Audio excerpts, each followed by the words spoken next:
Ladies and gentlemen, welcome back to Tailosive Tech live on YouTube. Hope you're having a fantastic Monday. I'm very happy and excited because Apple's finally done something that I don't hate recently. I know, it feels like all I do is complain as of most recently, and particularly when it comes to the finance subject. I don't know if you've heard my thoughts on Apple Pay Later, but I think it's evil. I think it's dangerous, and I think it encourages bad behavior. And this Apple Card savings account feature that Apple just launched this morning that I've already set up and I've looked into and been playing around with kind of redeems a lot of it for me. It's like, okay, Apple's finance team did something kind of evil, and now they're doing something kind of good inherently. Like, I think this is actually going to help a lot of people out there. I think it's a good thing for those who are maybe new to the finance world or new to having a job and having income and are thinking about where to store it. And savings accounts in general, I think are a good habit because it encourages people to build up emergency funds. So a savings account is not like a checking account. It's not the kind of thing that you attach a debit or credit card to in which you can spend it at any moment. Savings accounts are, named pretty appropriately. It's for saving. It's for keeping cash somewhere safe, long-term, and in this case, having a decent amount of interest come out of it so that not only are you combating inflation, but you're also getting money out of it as time goes on, and it appreciates with time. And sure, you could kind of dive into comparing that to like index funds or stocks, mutual funds, that kind of thing. I think those are good too, but inherently those are more risky. An index fund or a mutual fund, those can go down. I invest a lot in those, and I think it's better to invest in the high dividend ones, but a high dividend savings account is giving you a bare minimum. Okay, it will not go down. It's not going to perhaps go up as quickly as maybe an index fund will, but it's not based on market performance. It's not based on the economy performing a certain way. No, when you put your money in that account, they are basically just guaranteeing you that this is how much you're going to appreciate by leaving your money in this location, regardless of how the world is responding, the market's responding. At least I don't think they're allowed to just say, hey, never mind, we're not going to give you that interest. And frankly, I was looking around at different interest rate options from banks today, and yeah, Will C is correct. 4.15% is pretty freaking good considering this is a brand new savings account option, and there's basically no fees, no minimums, no requirements. That's kind of the exception. There are some banks I've looked up that offer interest higher than 4.15. The highest I could find this morning was 4.5. Some random guy on Twitter claimed that there's banks offering 5+%. I don't know what he was referring to. But yeah, the banks that typically offer better than that usually have a lot of strings attached. It's like, okay, you need a minimum of $1,000 in there, or you need to be putting in $1,000 on a monthly basis, and if you don't put in that much per month, then you don't get the full interest, or it's like an intro price or whatever. At least as far as I can tell, and I was actually really excited to talk about my wife with it this morning when it launched. She was more interested in this than the usual, Apple news. She doesn't care much about ports or buttons or any of that. But I told her, hey, Apple just launched a new savings account. And she was like, oh, yeah? What's the interest rate on it? And I said 4.15. And she was like, seriously? I was like, yeah. And she's like, how can they maintain that? Like, she's convinced they're going to change it down the road. But even though she's convinced that down the road they're probably going to lower the interest rate, she was like, that means we should put as much as we can in it for now. Obviously, it's brand new and everything, and you can't directly access it that quickly. You can pull money out of it, obviously, but it takes a few business days. Apple said the interest rate can change over time. I'm sure it will. I'm sure they covered themselves legally.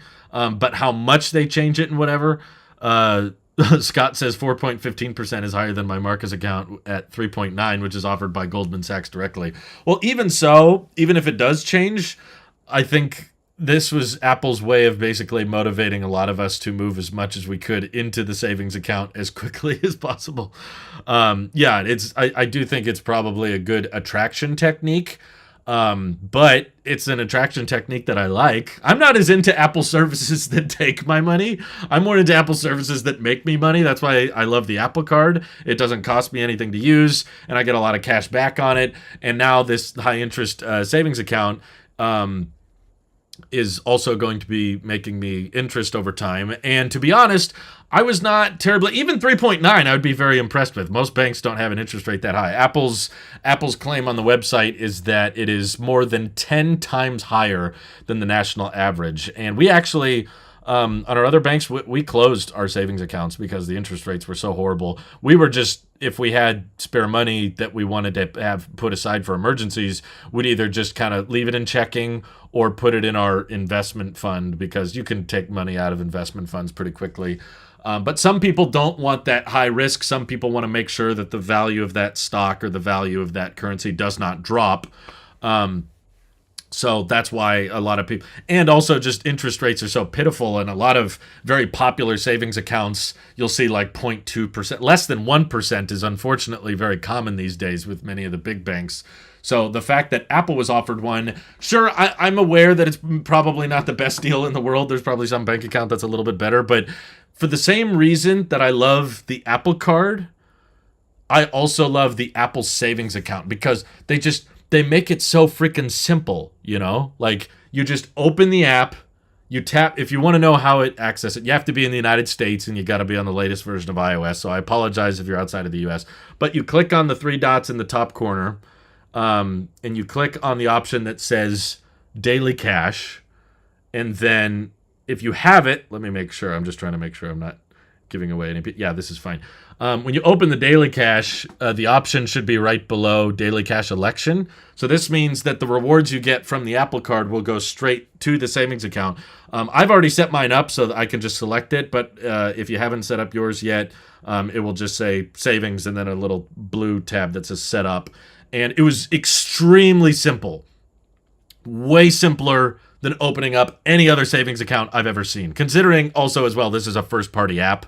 I know some people don't like, companies, they don't want people to think they're a monopoly or whatever, but there's lots of bank competition, okay? Apple doesn't have a monopoly. I like things all being kind of under one umbrella, I like having one Apple ID that manages everything, and I use the first-party mail app and the first-party messages app. I don't like using WhatsApp and Messenger. I have to sometimes, but I just like that first-party approach of just having software, hardware, everything integrated into one.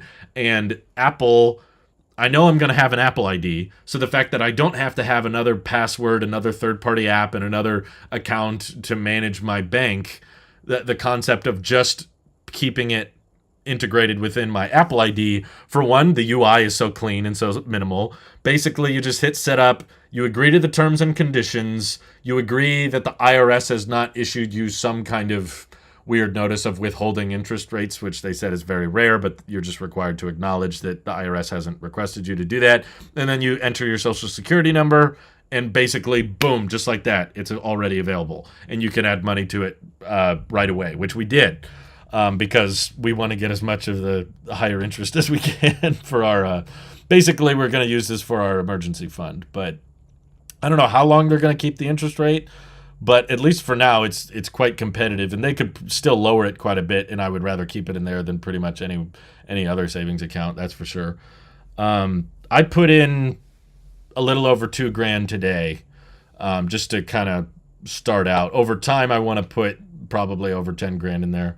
But you do need the Apple Card in order to sign up. Yeah, that's kind of the downside. Is I think that's part of the reason that they're allowing such high interest, is that it kind of motivates you to tie in your Apple ID to your credit score. So, obviously it's not encouraged, or it's not good for your credit score to open a credit line and then discontinue it, and obviously it's much harder to manage your Apple Card if you switch to Android. So I think that's probably Apple's motivation here, but I think a lot of us, considering how long smartphones have been around and how settled we are in with our tech, a lot of people aren't switching to Android. It doesn't matter how good the hardware gets. They like their iPhone and they're going to keep using their iPhone. So I don't think many people are scared by the concept of, oh no, my credit card is attached to my iPhone. Like, a lot of people are like, I'm not going to bother switching, so I know I'm going to have that Can you receive direct deposit into this? So that's kind of the cool thing we talked about before when Apple first announced that they were going to do a high dividend savings account. I was asking that on this very channel via a live stream. I was saying I wonder if the savings account. So I already have a little over 2,000 in it. No interest yet because it's not even it's not even 12 hours old yet. It's 8. I've had the account for 8 hours now. And it's insured by the FDIC up to $250,000. I'm not going to put that much in there, but I was asking on that previous live stream if this has routing and accounting numbers. You could actually set up your paychecks, if you get paid that way, to go straight to the savings account. And you do. They do have that. So we're kind of in discussion right now. The problem is we have credit cards attached to our Wells Fargo, and when you close a fairly old credit line, that damages your credit score, and also there's advantages to having a long-lasting account. Even with an old, broken, corrupt existing bank, there's advantages to it. So in order for us to not have any fees on our current legacy bank account, we have to be depositing at least $1,000 a month into that account. So if I were to divert all of my Google AdSense payments from YouTube, if I were to divert that to the Apple Savings account, we would basically either have to pay for fees on our old Wells Fargo, or we'd have to close the Wells Fargo, and neither of which is completely ideal. So I'm still kind of torn on it. I kind of want to see how this goes, how long they maintain the interest, but I'm definitely going to be contributing to it. I have also diverted my Patreon payments and my podcast Spreaker payments. So all the money I make from the podcasts will divert to this rather than my old legacy bank account. But I'm not in love with Wells Fargo at all. I went with a local bank originally. When I was very, very little, I didn't really have much of a choice on it. I started a bank account when I was in like middle school or something. And then that bank that I used got bought out by Wells Fargo. And I've heard all kinds of terrible things about them.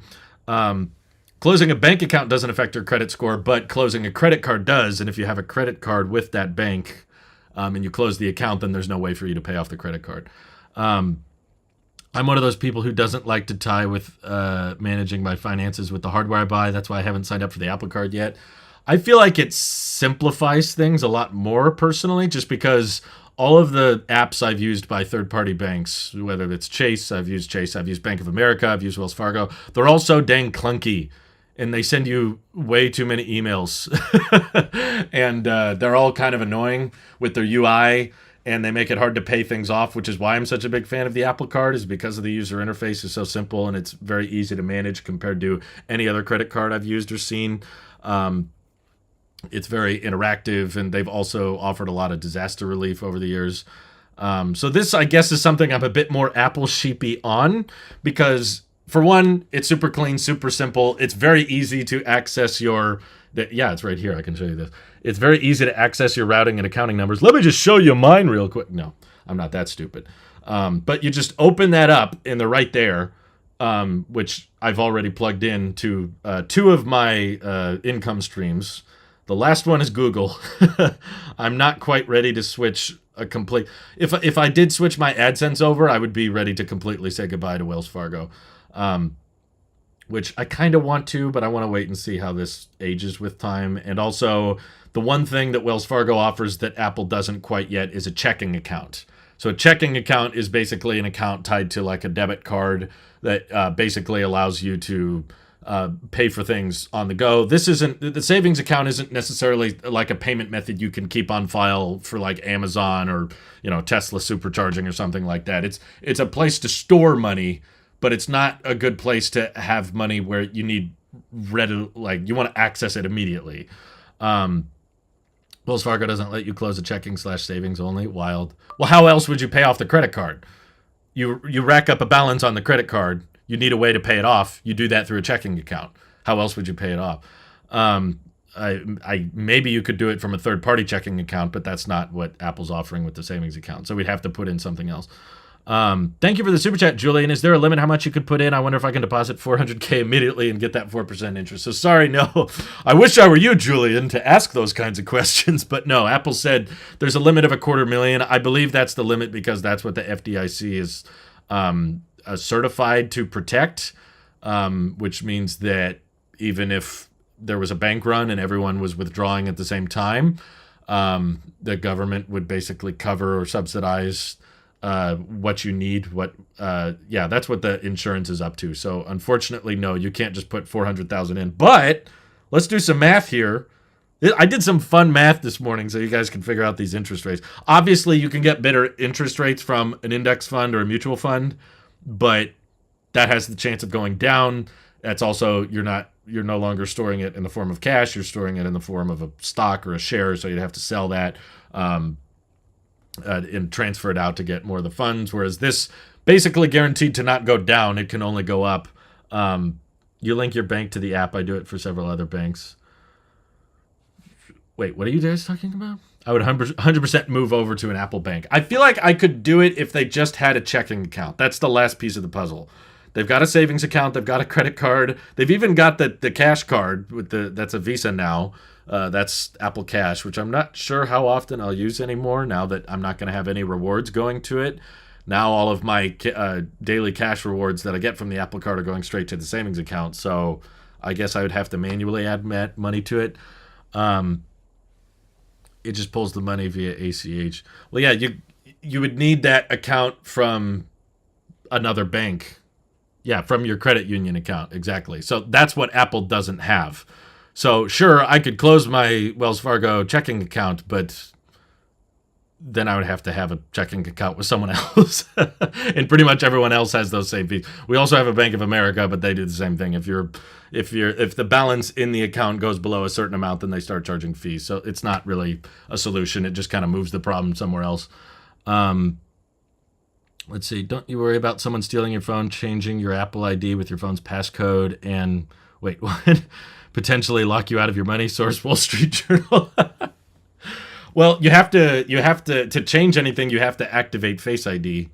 So I guess if someone knows your passcode, but they can do that with a third-party banking app. If you have Apple Pay, whether or not you have a third-party or first-party banking app, they can still bypass that. So, 250,000. Yeah. Thank you, Julian. $10. Would I get that? Wait, $10, 375 monthly. Well, it's a 4.15% annual.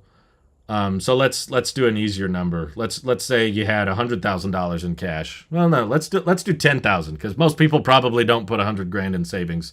I wouldn't recommend that personally. I think for an emergency fund, which is kind of what savings accounts are good for, you should probably just put in 3 to 6 months of expenses worth.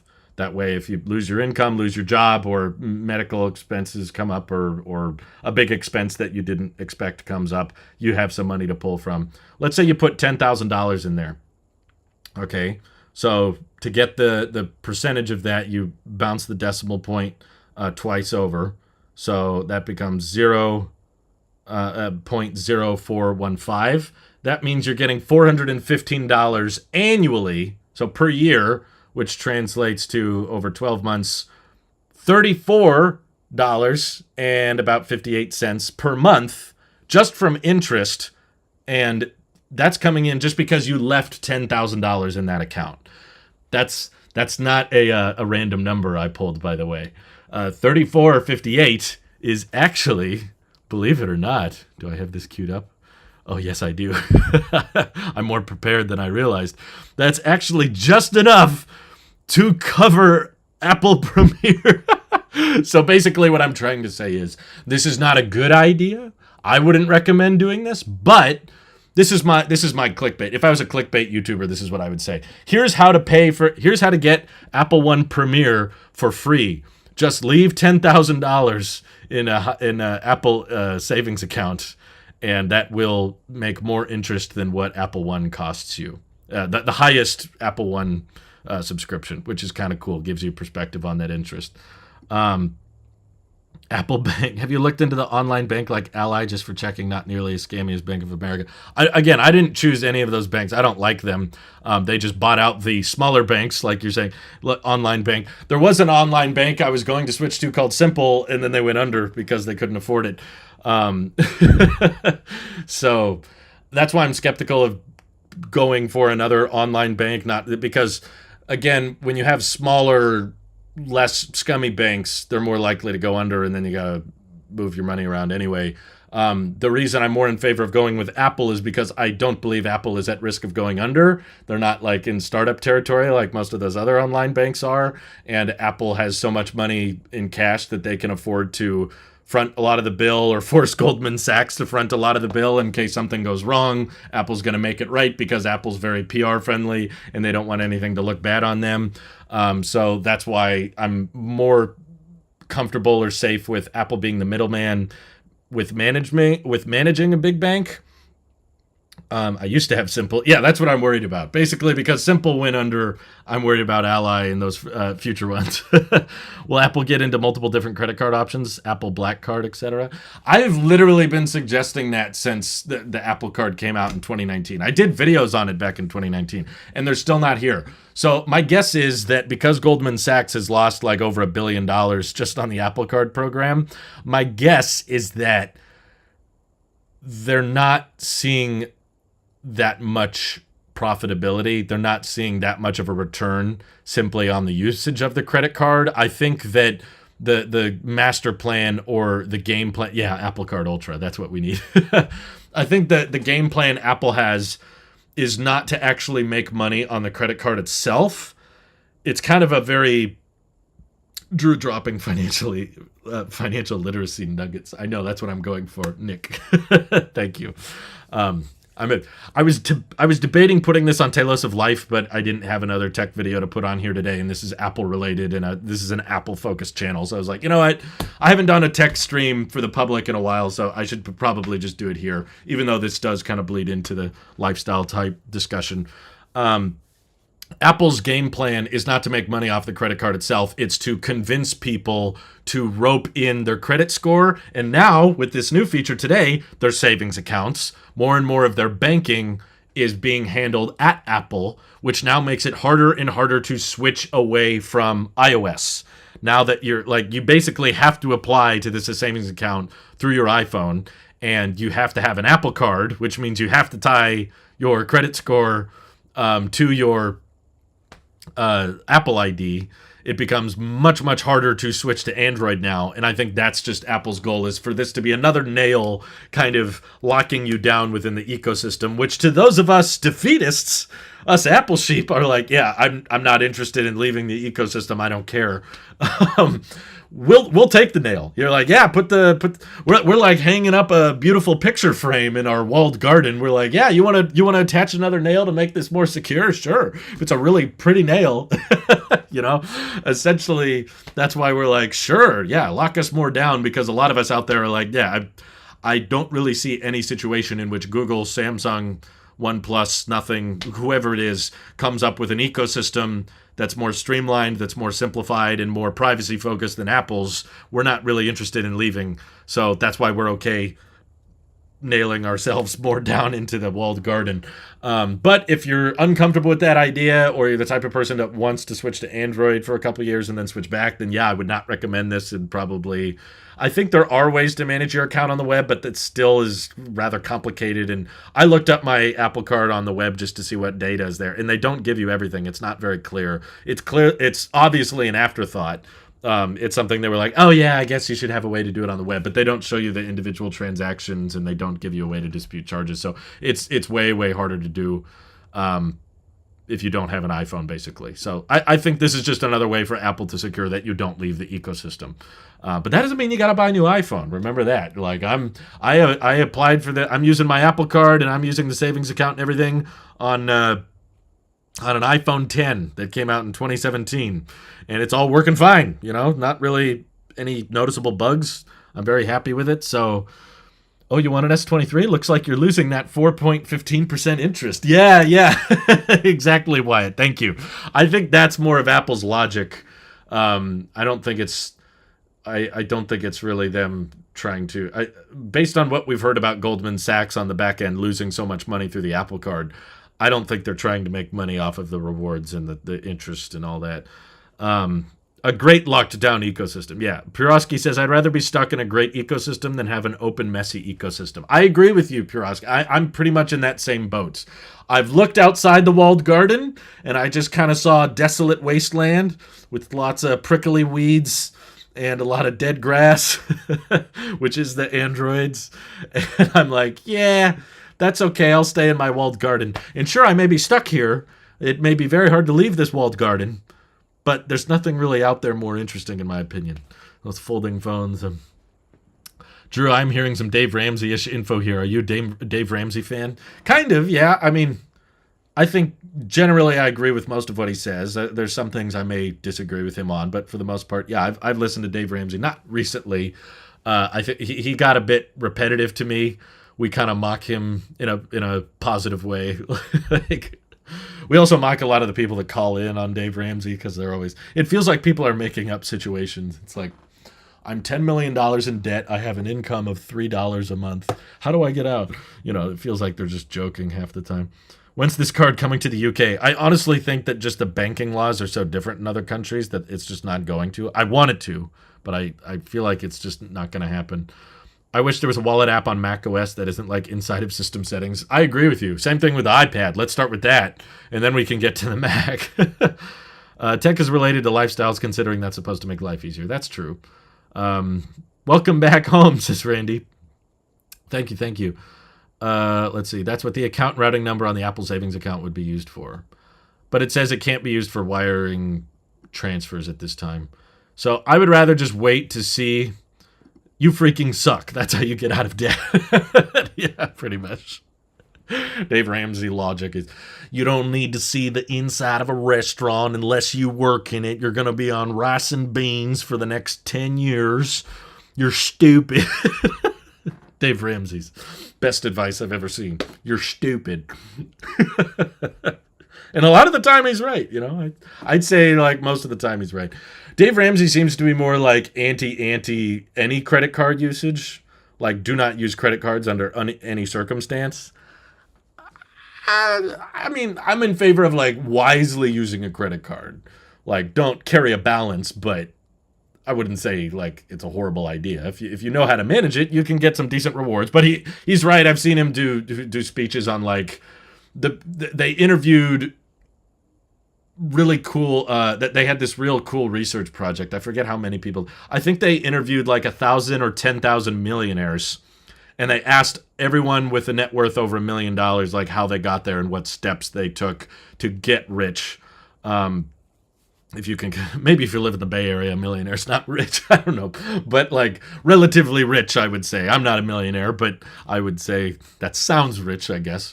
Maybe a multi-millionaire is what he meant. But he was like, all the people that got rich were not, praising the FICO gods, the FICO scores or whatever. They weren't focused on like finding the right savings accounts or the right rewards programs through credit cards. No, I agree with that. Like, using the right credit cards isn't going to suddenly turn you into a millionaire, or even slowly. Like the best things to build wealth over time is going to be investing early, as young as you can, and lowering your expenses. Those are like making sure you don't live outside of your means and making sure that you save as much as you may, or as much as you can, not as much as you make. That's not really possible. It's those kinds of habits, controlling all of the all of the spending and investing in the right places at the right times and not getting a bunch of debt. That's your way towards financial freedom. Not so much, well, I got the right credit card and I made a bunch of rewards. But I don't think it hurts as long as you know how to manage it and you don't carry a balance on it. Some people can't maintain themselves. Some people just can't control themselves, and they'll get credit cards and they'll rack up a ton of debt. And he hears that a lot on his show, so that's probably why he has more of the outcome of just like, don't use them. But yeah, like this was just showing in here.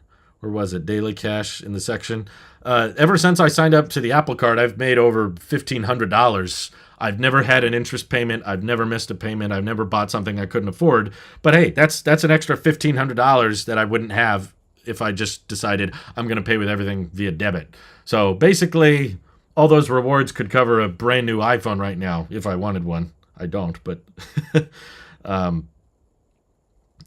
just feel like there's some benefits of it. It's probably also a good like social exercise for yourself to be like, I can technically buy this, but I'm not going to. That's because Dave isn't for us. It's for people who don't have financial discipline. That's true. I agree with that. There's people that need to hear that. And I guess I don't see myself as one of those people, but probably get at least 20,000 into my Apple savings this year. Good for you, Bird Guide. No, I didn't buy the mini Starship. Not financial advice. Not saying that Apple will make their products worse, but it could happen. Oh, Margel says, the only reason why I'm skeptical of going all in with the Apple walled garden is I'm fearful of Apple making their products worse, like the butterfly keyboard debacle. Yeah, I mean, the butterfly keyboard thing was annoying, but it didn't make me want to go to a Windows machine, you know? Like, that's way worse. To me, that's like saying, I'm trying to find a good, funny analogy for this. It's like, what if in the walled garden, there was like a parrot and he kind of screeched a lot. It was like, rah, rah, and you're like, wow, that's annoying. I'm leaving the walled garden. And you go outside and now you're stuck in the desolate wasteland full of thorny weeds and sharp gravel and you're barefoot. It's like, oh, okay, well, at least there's no parrot out here.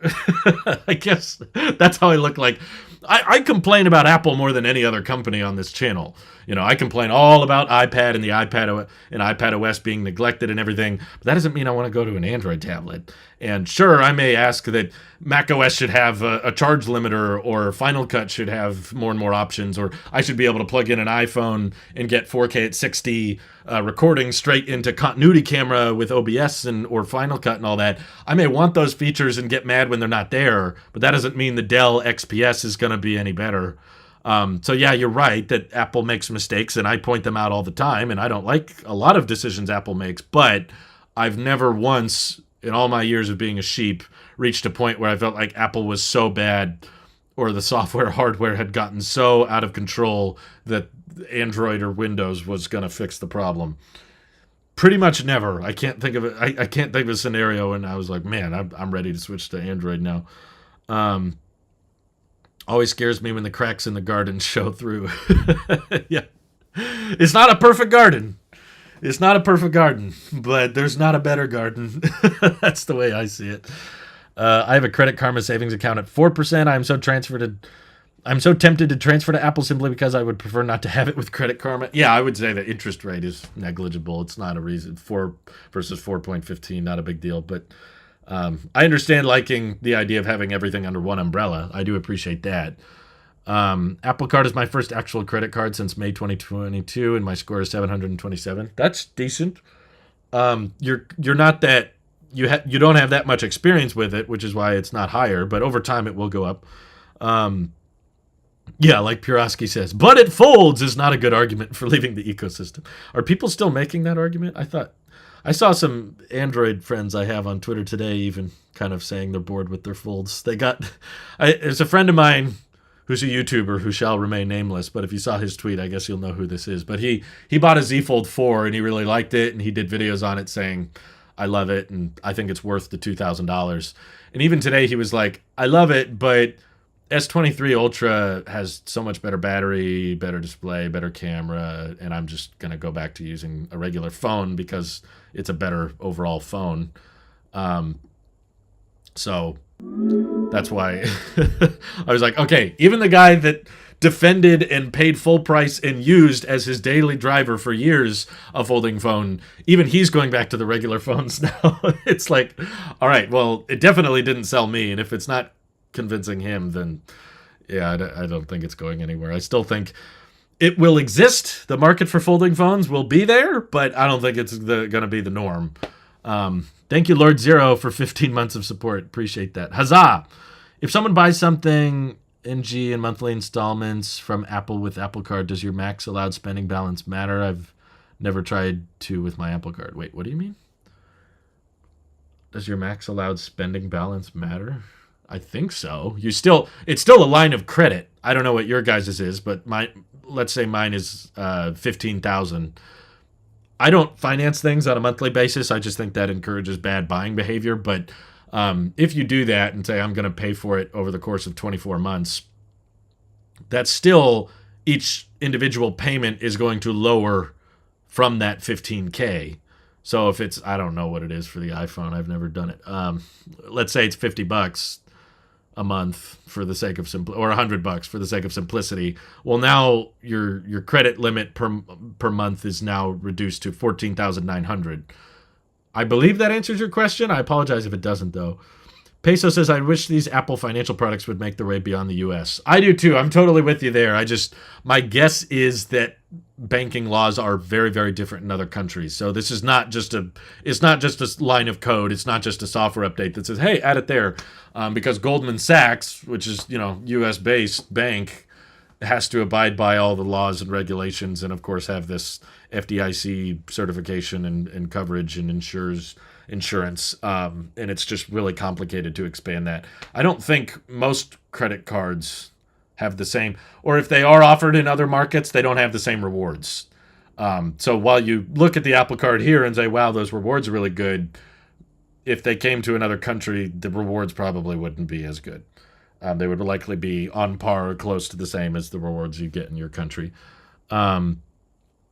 If you buy something from the Apple Store with the monthly installments option for 12 months, I'm in. Yeah, I believe whatever that individual payment is per month will lower your allowable credit line, I guess. Pay later actually subtracts in full from your balance at time of purchase until you've paid it off. Oh, that makes sense. Yeah, I'm sorry if I didn't answer that properly. I don't know. I've never financed something over the 24 months. I just don't think you should do that personally. If you can't afford it right then and there, you probably shouldn't be buying it. If I can't see someone walking on the moon with my phone camera, then I don't want it. Well, you're going to be really disappointed then because there's no one up there. If a phone is $1,100, then you lose $1,100 of total credit on that card. Okay, I guess that makes sense because you're indebted to that card. I apologize. I had that wrong. The full price of the product is deducted from your credit balance. I guess that makes more sense. As an expat living abroad, credit cards are so much harder to get where I am than America. Points/cashback schemes are also definitely inferior. I think it's just a U.S. market in general thing. Our country is kind of designed for you to get in more debt. We have a very consumerist-focused mindset. Well, you can't afford it? That's okay. You'll pay for it later. You just get into debt for it. Did you pay for your Tesla in full? I did, yes. A lot of people thought that was a bad idea, but I didn't like the idea of carrying debt on a depreciating asset. They can't even really call it an asset. It's more of a liability. I did not pay my house in full, but my house does not depreciate over time.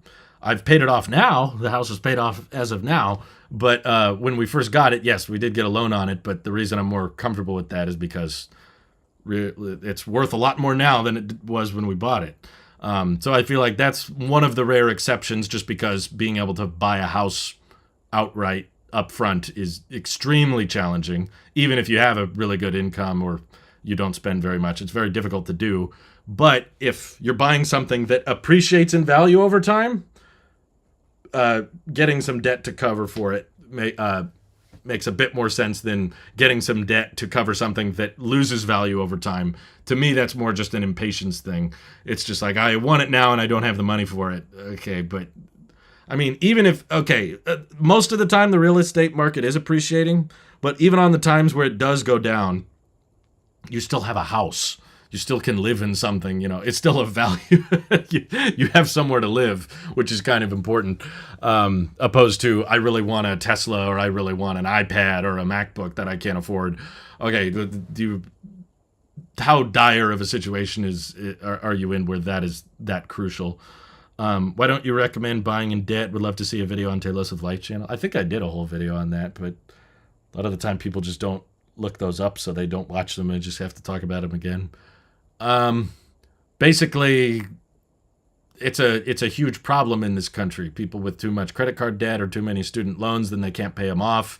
That's why Dave Ramsey is as famous as he is because he's helped so many people get out of debt. But knowing how impatient the human mind is and how bad we are at financial literacy in general, We don't teach it very much in schools, and most people will rack up more debt that they can handle. That's why I think in general most people need to be told that don't put too much things on debt, because you can slowly bury yourself with it, and then you're stuck and you can't get out. Drew has a Dave Ramsey investment portfolio. I don't know what that is, but no, we didn't. We didn't like model our investments based off of what Dave Ramsey told us to do.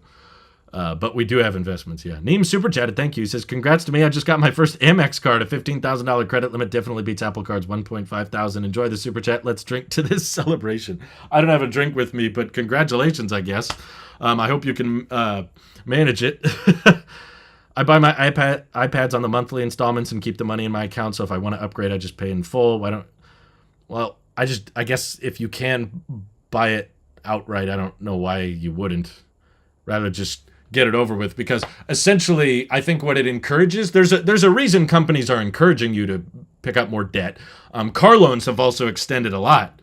20, 30 years ago, it was unheard of to have a car payment that lasts 6-7 years. Now you're seeing like 8 years. I've seen some people get car loans longer and longer and longer, is because these companies and brands know that most people are not doing huge breakdowns on every one of their expenses.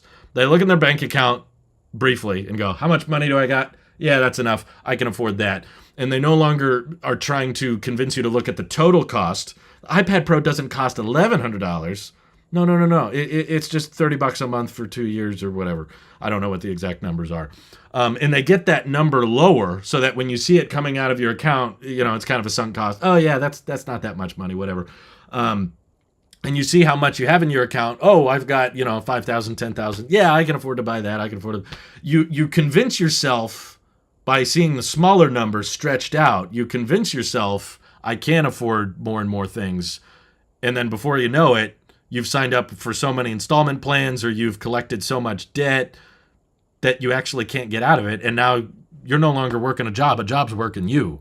You don't have a choice. You can't take time away from work. You can't say, hey, maybe I should find a different job that maybe I enjoy more but pays a little bit less, or maybe I want to take a vacation, maybe I want to take a trip and take some time away. Well, you can't, because you got all these credit card payments, or you got all these loans and all this debt to pay off. And it's not one big thing usually. It slowly creeps up on you from all these different avenues, and you hear it on the Dave Ramsey show all the time. And because it's so dangerous, and because it's such a recurring problem in our culture, that's why I, in general, tell people, yeah, if you can pay it off all at once, I'd recommend just doing that. Investment portfolio is just mutual funds and not believing in ETFs or index funds.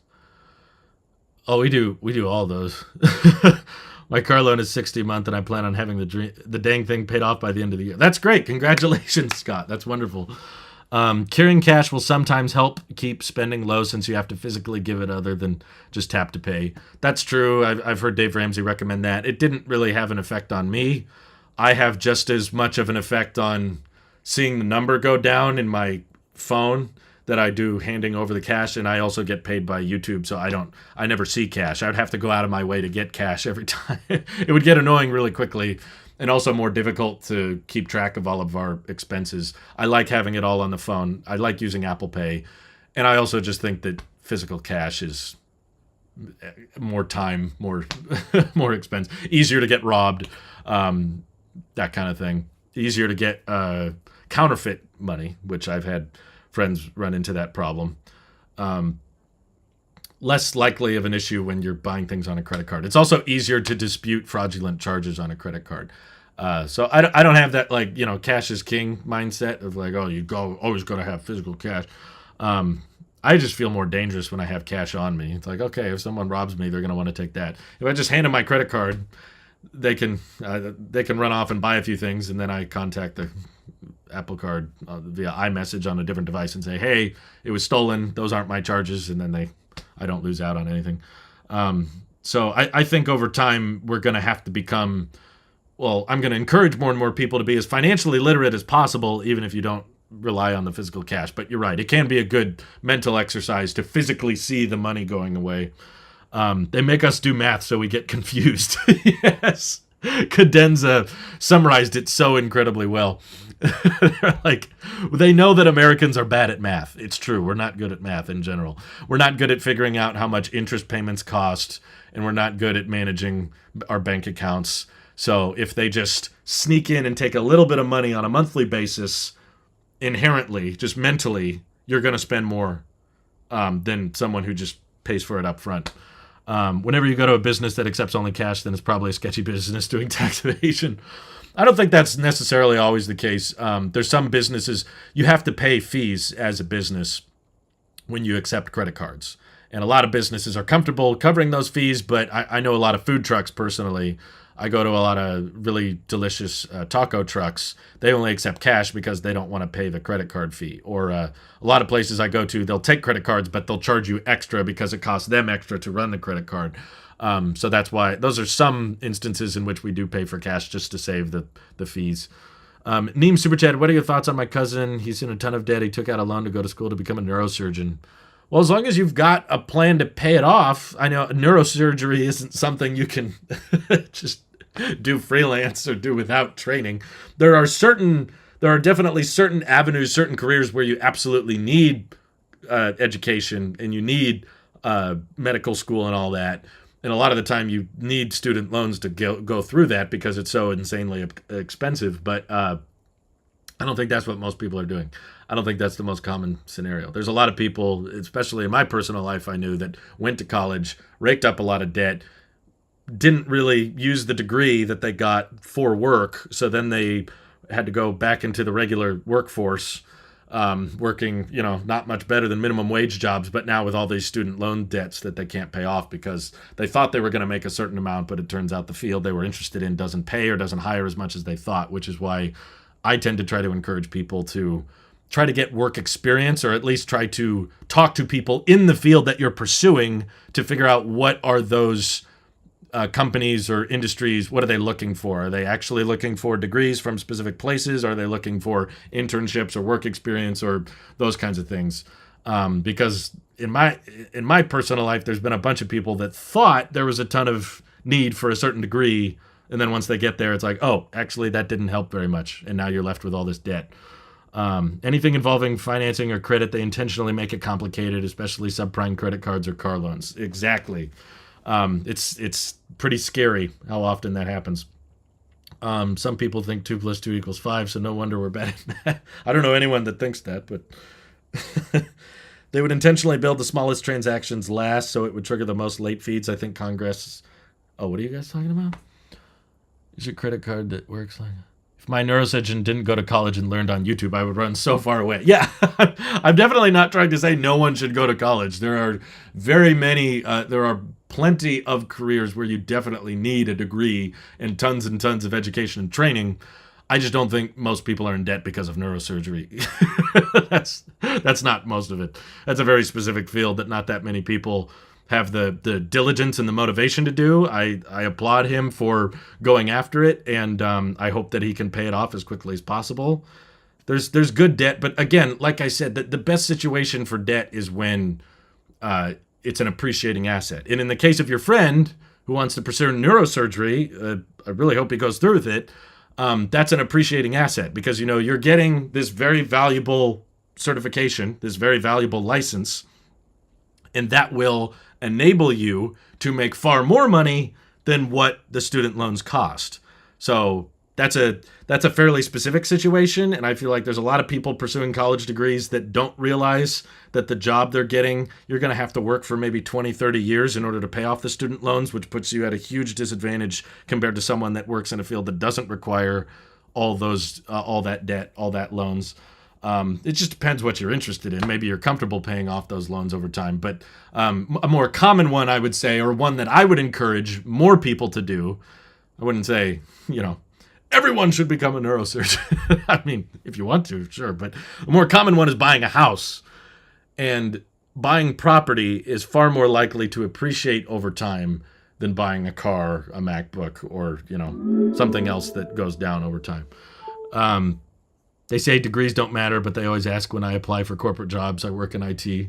I don't know who said degrees don't matter. I think anyone who said that is kind of ruling out a huge chunk of the market. But it does matter for certain jobs. But there's a ton of jobs where it doesn't matter. I agree with that. It's people need to stop having such a black and white perspective on things, I think, is the problem. There's many jobs where it is important to have a degree and many jobs where it's not. And I think that there's too many people that assume everyone needs a degree outside of high school, or everyone doesn't need no one needs a degree out of high school. That's not true. Some do, some don't. It just depends on what field they're going into. Neurosurgery is definitely one that requires very, very specific certification. Neem Super Chatted says, I'm surprised a young guy like you, Drew, watches an old fellow like Dave Ramsey. He's cool and all, but I think you'd like Stephen Graham and Caleb Hammer. I didn't like the clickbait. I used to watch Stephen Graham, but it just got a little too clickbaity for me and kind of redundant. This is why I don't have a finance channel personally. I don't find financial topics to be that repeatable.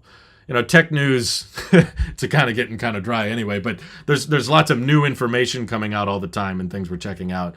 I don't really feel that way about finances. I kind of have the same fundamentals, and I come back to them. I've basically been saying the same things for the past 3 years, so if I did a whole channel for it, it would be a very inactive channel. I'm trying to reduce the number of channels I have. I think I've narrowed it down to basically 4 ones that are currently monetized that I would like to keep monetized. Technically 6 if you count the podcast channels, but I think those are just offshoots of tech and EV. I still look at that as the same genre. Don't get a degree in underwater basket weaving. That's a great investment advice. That's true. Stephen Graham always says you want college to have a return on investment. Yeah, exactly. And there's many degrees that don't have a good ROI. Why is Goldman Sachs telling me I need to wait 3 months for a credit increase on my Apple Card? I don't know. It probably has something to do with credit history or how long you've had a credit card. Mine has probably enabled certain things because something I've discovered that really benefits your credit score is when you take out a massive loan and then pay it off. And also just time. The longer you have an account open, that encourages them to loan you more, give you more trust and ability. Student debt wouldn't be that big of an issue if the U.S. actually funded the public universities and made it tuition free like it is in other countries. Well, they could, but those other countries typically have much higher taxes than the U.S. does. So it's free, but you're paying for it in other ways. And it's harder when you're not the one. It's harder when you're not going to university. There's many jobs and many professions where you don't go to a 4-year college or even a 2-year. But if the income taxes are higher and the taxes in general are much higher, you're paying for other people to go to college even though you didn't utilize anything from it. But the mindset is, well, you may go to the doctor and you're benefiting from it in that way. So it's a little messy, but I don't think it's a one size solution. I think we've had this debate. Finances are complicated, and there's not a perfect system. There's just some systems that result in better outcomes than others, but they're all broken because they're made by people, and people are broken. I'm trying to combat impulse spending. It can get kind of addicting. Yeah, I would say it can be addicting. I agree, but the best way I can help manage it, I don't typically recommend to pay everything in cash because that just takes more time, and you got to put your hands on filthy money and you don't know where those dollars have been, and it's honestly a bad way to spread germs, and it's not as secure, as safe as using a credit card because you can dispute those charges if something goes wrong. But I encourage what me and my wife have been doing for the past 3-4 years now is to make a budget, make a spreadsheet. I've kind of encouraged her. I think she could be like a personal accountant or something if she wanted to be. But she has this spreadsheet that keeps track of all the expenses. So every time you buy something, every time we buy anything, doesn't matter how small, even if it's $1, even if it's 10 cents, it doesn't matter. As soon as you buy something, you track it down, and you have different sections in that spreadsheet. Here's our food budget, here's our tech budget, or here's our utilities for the house, or here's our travel budget. And I think inversely, it kind of helps combat consumerism, because consumerism with these finance programs or getting into loans on cars and houses and stuff, that encourages you to look at the smallest possible number, because psychologically, maybe I'm oversimplifying things here, But let's just say psychologically, when you see smaller numbers, that makes you feel like you have more, so you spend more. When you make a budget and you stack up all these things and you see the total, here's how much you spent on all your food this month, and here's all the money you spent on travel, all the money you spent on tech. The bigger the number you see, it encourages you to spend less, because you're like, oh my God, I spent $300 on food this month. That's a lot of money. Oh my God. Maybe that's not a lot for some of you, but I've just noticed that when you see those totals and then you kind of set more manageable goals, or like, okay, I want to spend under $300 on food this month, or I want to spend less than $500 on tech in the next quarter or something. Just like more reasonable goals that stretch over the long haul encourages you to spend less rather than look at the smaller numbers. Look at the big numbers. Look at the totals over the course of a month of how much money's going out. Yeah, there's good apps. I've not heard of Banktivity, but that's what Thomas P. is recommending. We've used Mint, but I kind of don't like Mint because they keep losing. Not Mint Mobile. This is a totally separate app called Mint that just does finance tracking, but it keeps disconnecting our investment accounts from our checking accounts, and it can't keep track of them, and it'll put in a duplicate, so it says you have twice as much as you really do, or it'll lose one and then it goes down. So all of the analytics and data are kind of skewed because of all of the system errors they have on their end. So I kind of got annoyed with it and just keep using our personal spreadsheets. I'm giving my perspective as an economist. There's the individual's role in their spending habits, but there's also a systematic problem. Yeah, I'm just saying your solution isn't free of systematic problems. I think there's always systematic problems. You were suggesting that systematic change would fix the problem earlier, or it would at least, you're saying other countries don't have that, and I would say they have different problems, but Mint is pretty good for being free, that's true. I don't recommend paying for financial help apps. That's kind of like my perspective on gym memberships. They try to associate they try to get your physical health tied up with your bank account. So it's like, well, you care about your health, right? You want to live, right? You want to be in good shape. Well, you'll keep paying us. And it's like, that money coming out of your account being sent to the gym does not result in you being healthier. What you do with the exercises you do or the food you eat, that affects your health. And that has really nothing to do with your gym membership. But they try to get that association attached. So you feel like, oh, no, I can't cancel because that would be me admitting I don't care about my health or something. I like Mint, but I see subscription upsells every couple minutes. I stopped using it because it just kept... I would keep using it probably if it just held on to the accounts we plugged into it, but it kept disconnecting them every month, and I had to reconnect them. Back in my day, the super chats were answered almost immediately. I feel like they're pretty quick, but I mean... Oh, sorry, Jay. He said, how does the Apple Card savings account work? Sorry if I glanced over that because we did talk about it earlier. You came in a little bit earlier. Technically, you're just renewing your membership. It's not the same as a super chat. But I apologize. That's my fault. I will check. I will reassure you how it works again to kind of catch you up here. But basically, if you have an Apple Card, you have to have an Apple Card. You tap the three dots in the corner and you hit Daily Cash. And then down here, there's a savings button. You just hit Setup.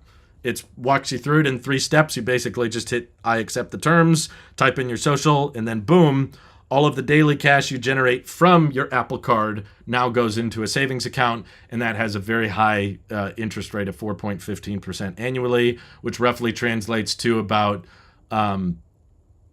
if you put $10,000 in the savings account, you'll make about a little over $400 a year. Just on interest. So it makes you money by you leaving it in there. It's meant for saving. I hope that answers your question. Let's see. Other countries who implement the policies that I propose don't have as bad of problems compared to the U.S. That's my opinion, at least. Well, they don't have as bad a debt problems, true, but I would say they also aren't as likely to have startups, or there's a reason that we have more like business growth here, essentially. It is a very consumerist market, but it's less likely for you to be able to start your own business or get your own company off the ground in those countries because of the taxation and because of how much more you have to pay to the government in the process. But a lot of people come here to, make their dream happen, make their company happen. And that's still why we get more immigration than any other country in the world. A lot of people want to be here. What app are you using now that Mint isn't ideal? I'm not. I just use the Apple Card, and I manually track all of our expenses with a Google Sheets. Numbers was a bit harder to code for, but my wife made this really intricate spreadsheet because she's just kind of into that type of thing, and we track it all there. So we have a net worth calculator, an expenses calculator, and an income calculator. It'd be really easy if we got audited. If a company, if the IRS said we were being audited, we could just, there you go, there's all our expenses. So we just kind of keep track of it manually, but not a budgeting app, I guess. Nub God Rising. Thank you for the super chat. What made you prefer Apple products over Samsung? Software and hardware integration. Just so much more streamlined. The user interface was so much more simple and consistent. I've tried Samsung phones. It feels like the user interface is fighting with Google. It's constantly Galaxy OS fighting with Android, trying to get you to pick one app over the other. The UIs aren't as consistent. The App Store isn't as rich. Software support isn't as good. Like, I'm using an iPhone from 2017 right now. I don't think I could use... I would not be gaining as many features like today. I just opened a high-interest savings account on my phone through the Wallet app. I don't think there's those kinds of features just suddenly showing up on 2017 Android phones. Also, the resale value of Android phones tanks. They don't age as well, in my experience. They stop getting software support. They tend to be more buggy and have more issues with the OS as time goes on, compared to the iPhone, which has remained very stable and very reliable for me. So that's why... and also, Samsung doesn't have as strong as an ecosystem. I like my iMessage, just you boot up the phone and it just works. I like my AirDrop compatibility. I can record a video and just wirelessly send it over to my Mac. I've got Final Cut on my Mac. So I would still be using Apple products even if I thought Galaxy phone's the best, because you can't get a video editing experience as efficient with battery life as good as you can on these Apple Silicon MacBook Pros. So I prefer the Mac. I prefer the watches. Digital Crown is far better than any implementation of user interface I've ever seen on a Galaxy Watch, which I have tried. Did I answer everything? I think. There's so many parks to exercise and it's free. That's true. There's a lot of free ways to exercise. I've had LA Fitness for 6 years now. It's too much to cancel it, so it's been frozen since 2020. There you go. I got YouTube Premium because the ads mental health is more important than free YouTube. I like how you associate YouTube ads with damaging to mental health, though. That's funny. Let's see. James says, I'm glad I'm not the only one who has that issue with Mint. No, it's not just you. That's my biggest issue with Mint. It will randomly disconnect from one of my accounts, but when it works, I like it. Yeah, I got tired of having to reconnect the account, so I just stopped using it. I think I'll keep my current savings account. Apple is offering 4% APY, but I have Marcus, and theirs is 5%. Yeah, there's nothing wrong. That's really good. I'm surprised they offer that, but I need to find a good template for budgets because every time I try to make my own, it turns out terribly. I know. That's why I keep telling my wife. I want her to get into that stuff. She likes having her own thing, and I'm like, you should make a video on that. You should post about that. She's like, no, that's okay. I'm sorry if this came across as a scam stream. Toto is saying this. He thought this was one of those crypto bot streams or whatever. Would you do a video on the kind of stuff you have in your expenses spreadsheet? I feel like I did. Maybe I just need to do it again or repost it again or something. Cadenza says, our system is good for small business but bad for individuals. I think it's bad for it's bad for poorly disciplined individuals, but I take that as more of an issue on the individual, not an issue with the system, because in general, people make mistakes. We all do. We're human. So I prefer a system that basically rewards wise financial literacy rather than basically tax or penalize everyone equally, regardless of how... Like, I don't think we should have to pay more taxes simply because other people aren't as good at managing their banks and stuff. That's interesting. Yeah, Trevin says Marcus isn't 5%. But, again, when we're talking about interest rate and savings accounts, the difference between 5% versus 3.9 versus 5, not a big deal. You can tell it's not a scam because the channel name hasn't been changed to Tesla. That's right. I guess not yet. I'm turning 18 soon, and I hope I'm accepted for the Apple Card because it is awesome. I hope you like it, J Money. Just stay on top of it. Don't carry a balance. Make sure you don't put anything on it that you can't afford to buy outright. Did you know that this year Dub Dub might be 2 hours long? I don't know why people are acting like that's... Do we know that? Like, we don't. I mean, there's... When you book the event in the calendar, it can allot for a certain amount of time, but there's been times when Apple would book out in the calendar 2 hours, and then the event ended up being an hour 10 minutes, hour 15. So I don't see how that... I don't see proof of anything, but to me that doesn't matter anymore, because it's like Apple can fill an event with a lot of boring information. They can they can put in a lot of fluff about recycling, and that's important, but that's not what we're excited to see. Boy, I can't wait for Dub Dub. They're going to tell me all about the recycled cobalt going into the future iPhone batteries. It's like, I mean, it's like, that's good, but I don't think we're that excited for it. How old am I? I'm 25.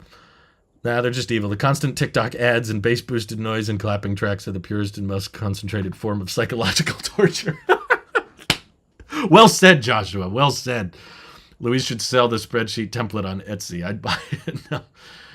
Let me help you manage your budget by paying me. No, don't do that.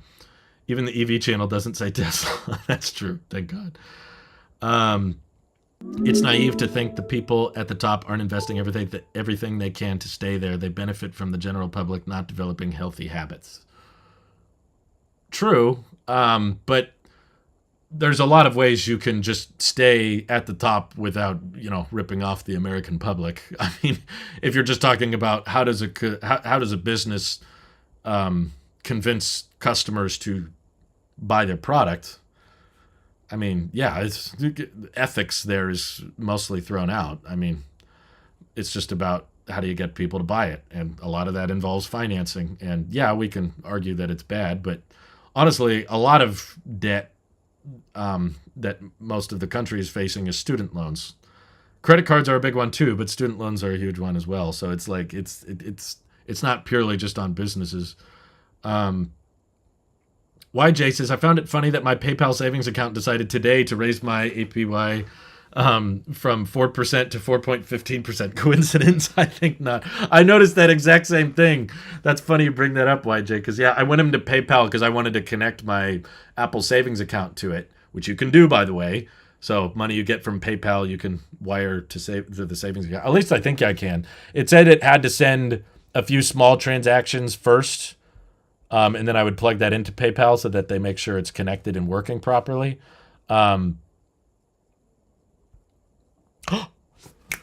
Yes! Oh my God! Breaking news, you guys! It finally happened. It only took a couple of days.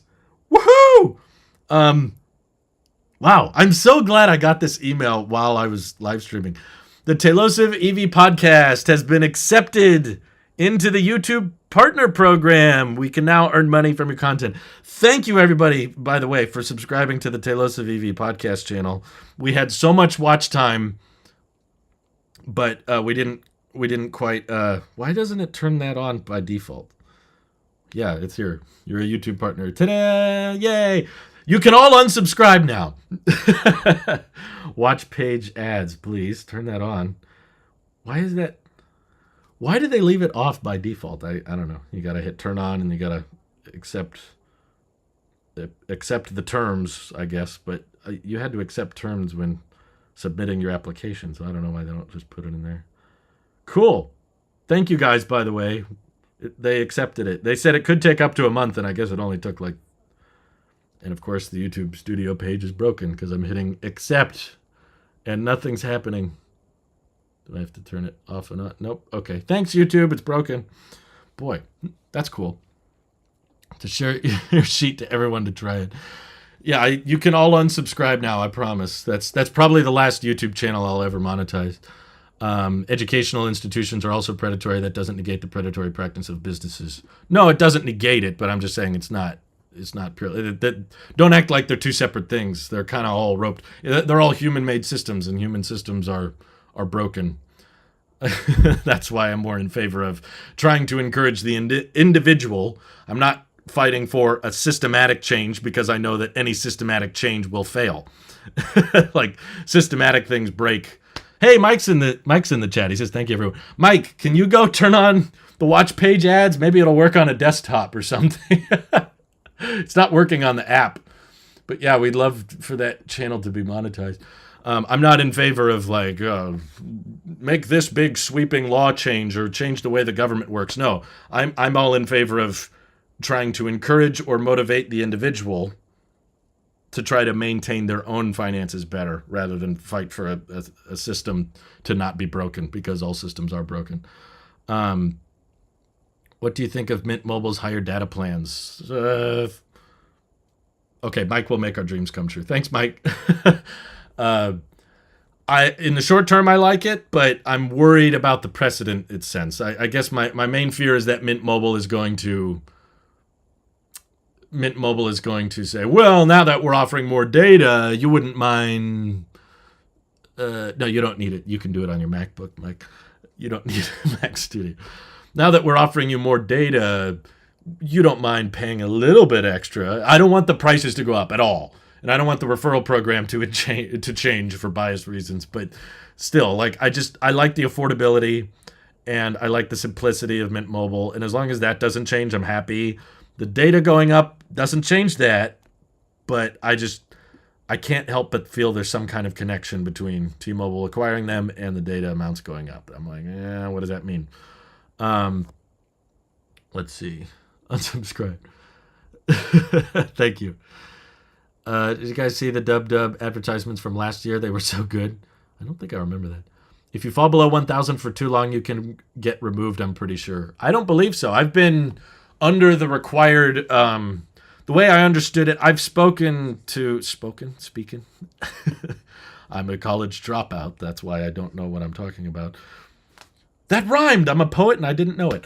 Anyway, the YouTube representative I spoke to said that it doesn't matter if you fall below the partner program requirements as long as you stay active. You'll be removed from the partner program if you're below the requirements and you are inactive for an extended period of time. So the most recent example was my old gaming channel, Tailosive Gaming. I've retired it. I'm just accept that I'm not a gamer. I'm not doing gaming videos anymore. But they removed it from the partner program a couple months ago, not because it was under the threshold, but that puts you on a watch list, but because I didn't post anything there for like 5-6 months. There was nothing uploaded. So if you're inactive and below the threshold, they will remove you. But if you're below the threshold and still active, they won't remove you. So like Tailosive Media, where I review movies and TV shows, and my friend Dan has as well, that has not been within the watch time threshold for years. We haven't had over 4,000 hours of watch time in like 3 or 4 years. But we're still making money off that channel because we're at least posting, not regularly, but more than once every 5 or 6 months. So as long as we're posting on these channels, Tailosive Life as well is below the 4,000 hour requirement. But it's still monetized. It hasn't been removed because we at least post there once or twice a month or sometimes. So I don't think you'll be removed for being under the sub count, but do a serious video addressing your take on the Restrict Act. We need more influential people talking about it. It's dangerous. It just sounds so much like the freaking net neutrality thing. I don't know. It never seems to go anywhere. That's why I don't get into politics. Is like, okay, everyone gets angry about some act or some bill, and then it stops, or we can't stop it, and then it passes, and then all the bad things we thought were going to happen didn't really happen, and I don't know. I've done very little research on it, and I'm barely able to make enough time for work as of right now. So I apologize if I'm not super passionate about it. But if you could try to summarize in a way why it's important or deserves tech channel attention. If you want it to get attention, my channel's not a good place for it, to be honest, because I don't bring in a ton of views. So trying to get a much more popular, much bigger channel. Advocating for everyone to change their ways to fix a societal problem is an inefficient way to fix it. I just don't think systematic changes is an efficient way either.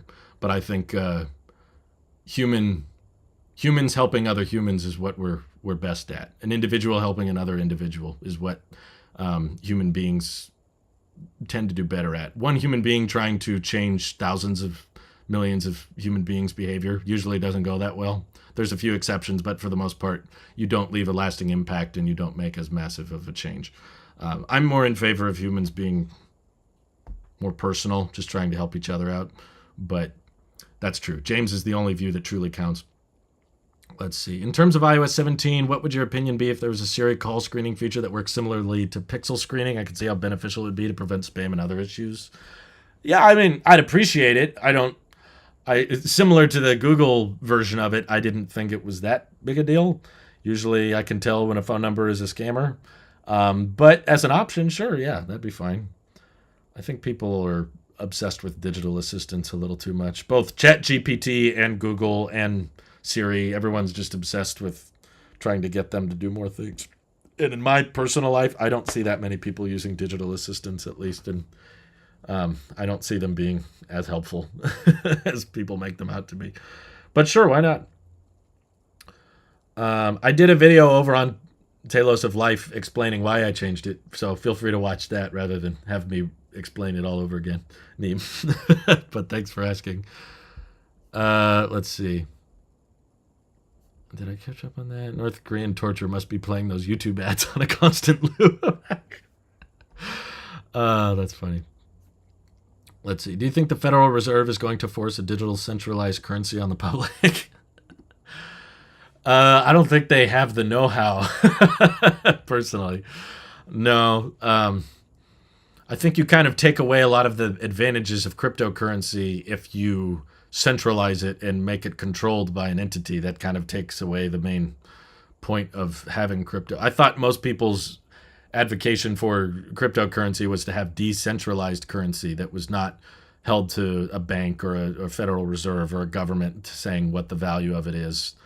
So I don't think they will, but I'm not very bullish on crypto. I think that it's mostly just being used as a way for people to have stock options when the market closes.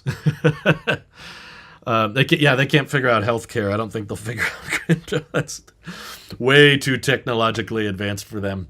Maybe in a few decades they'll have something like that figured out, but I still think we'll basically still have the U.S. dollar. They might no longer back it by physical bills and maybe just switch it to all digital backing or something so that they can print it faster. But yeah, I wouldn't count on it being a big help, that's for sure. Will you ever bring back the scam call episodes? I really like those segments. Honestly, I haven't gotten that many as of lately. I used to do them because I was getting them all the time, but that was back when I was on Verizon. Ironically, or I guess luckily, when I switched to Mint Mobile, I stopped getting that many scam calls. Let's see. I went to the New York Auto Show the other day. I sat in a lot of EVs. The rear visibility was pretty bad on all of them. Bolton ID Buzz was not bad. Would you attend the LA Auto Show? I've never seen an auto show that looks that interesting to me. I'm not an event guy. Kind of like I was talking about earlier.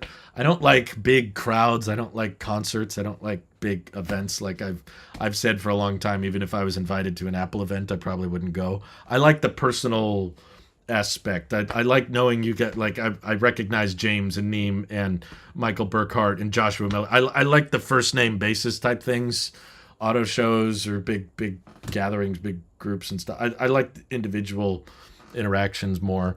But yeah, I think the main reason rear visibility has taken a hit in most EVs is because they typically have backup cameras. So they look at rear visibility as not a big a deal because you can just look at the screen now. But I will say, yeah, I experienced the same thing when I checked out the Teslas in the showroom on my trip, and Model 3, the car I have, definitely has the best visibility out of all of them. Model S visibility wasn't great. Model Y visibility wasn't great.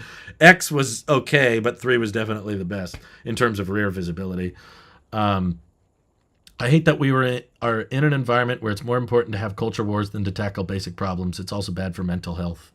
I just don't think humans are good at it. Humans aren't good at culture wars or the internet interacting with tons and tons of people all at once. That's why I'm okay with my channel not growing. That's why I started transitioning to skits. I kind of expected that I would lose people on the skits. I don't want there to be a growing on. If anything, I feel like my audience is a little too big, but I feel like the live streams are still small enough that I can recognize people by name. That's why there's a saying that you can't please everyone. Yeah, exactly. But you can have friends that you get along with. I feel like the U.S. is really dumb sometimes. How have they not figured out healthcare when your Western allies have solved this? Well, it's a complicated... I wouldn't say they've solved it necessarily. I think they have another system that is also broken. I've talked to many people with that have moved to the U.S. out of healthcare system being unreliable or broken in their country. Father-in-law lives in Australia and hasn't said the nicest things about healthcare there. And not to say it's good in the U.S., but socialized healthcare has its own issues. So it's a different set of problems, but yeah, they're not the same. Humans are good at being one thing, cruel. How is the Model S visibility worse than the Model 3? I think the Model S is an all-around better and more luxurious car. I was very disappointed by it. Well, the main reason is because the Model S has a panoramic glass roof, so the crossbar is not over the center; it's moved back. The rear crossbar is behind the second row passengers' heads. So the second row passenger can lay back and go, "Wow, look at this big glass roof. That's awesome." But that crossbar is exactly where you look in your rearview mirror. So you have to look at this tiny window between that crossbar and the hatchback in order to see out of it. And I sat in the Model S, so I lowered the seat as much as I could, and I could barely see out of that rearview mirror compared to my Model 3. And also the Model S the crossbar in front of the driver is a lot lower than it is on the Model 3. The seat is way high off the ground compared to the Model 3. It doesn't let you get as low. I don't know what they did with that, but I watched videos of people with the new Model S, and they sat in it, and they were like, I can't get the seat low enough. And I was like, what are they talking about? And then I went and sat in one, and I was like, I know exactly what they mean now. Like, my eye line was perfectly matched with the crossbar. Compared to my Model 3, the crossbar is way up here. So I was sitting in the Model S for a while, and then I switched to the 3, and I was impressed. I was like, wow, actually this car is way easier to look around of. Plus the Model 3 frunk line, the hood swoops down a lot quicker. It goes down a lot more. Model S is a much larger car, so the hood goes out a lot further and doesn't swoop down as much. So you can't see in front of the car as much, and there's less vertical viewing area. So yeah, honestly, as cool as the Model S looks, it's a beautiful looking car, and it's got great range, great efficiency, great performance. I just sat in it and was pretty disappointed. I would offer to collab sometime, but I'm super self-conscious of my looks. I'm very overweight. Don't worry about that. I'm overweight too.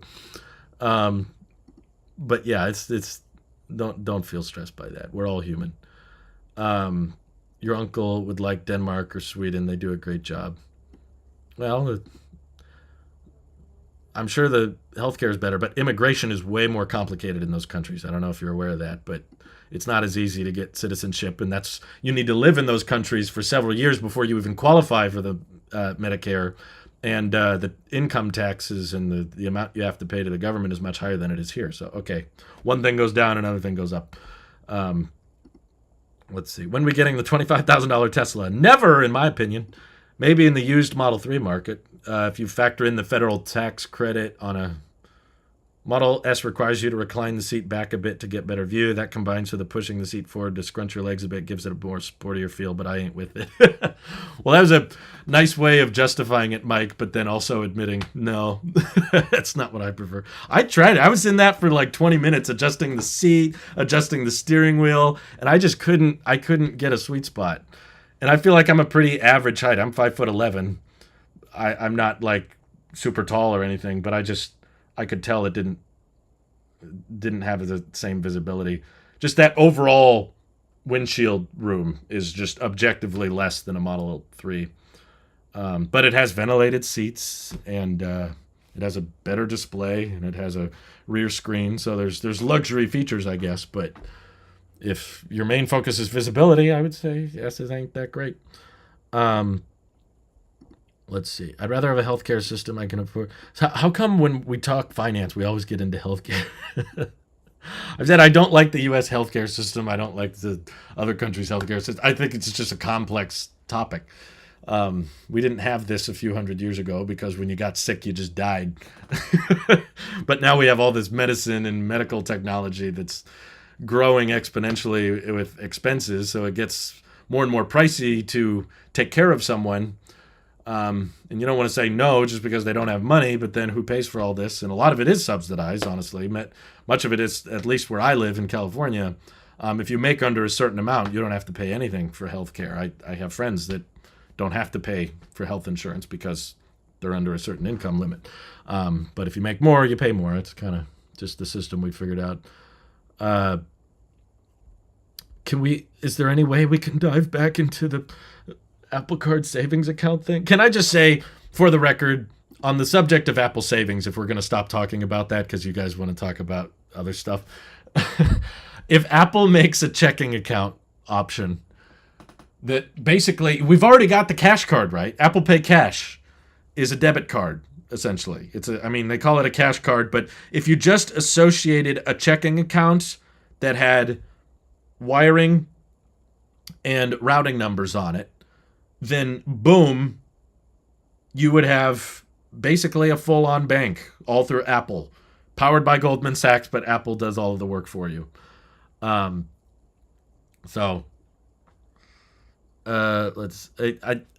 what I'm hoping they do. I hope that's the next step. Maybe they'll announce that at DubDub if Apple wants to get more into the finance sector. I think that's kind of the last step of the puzzle.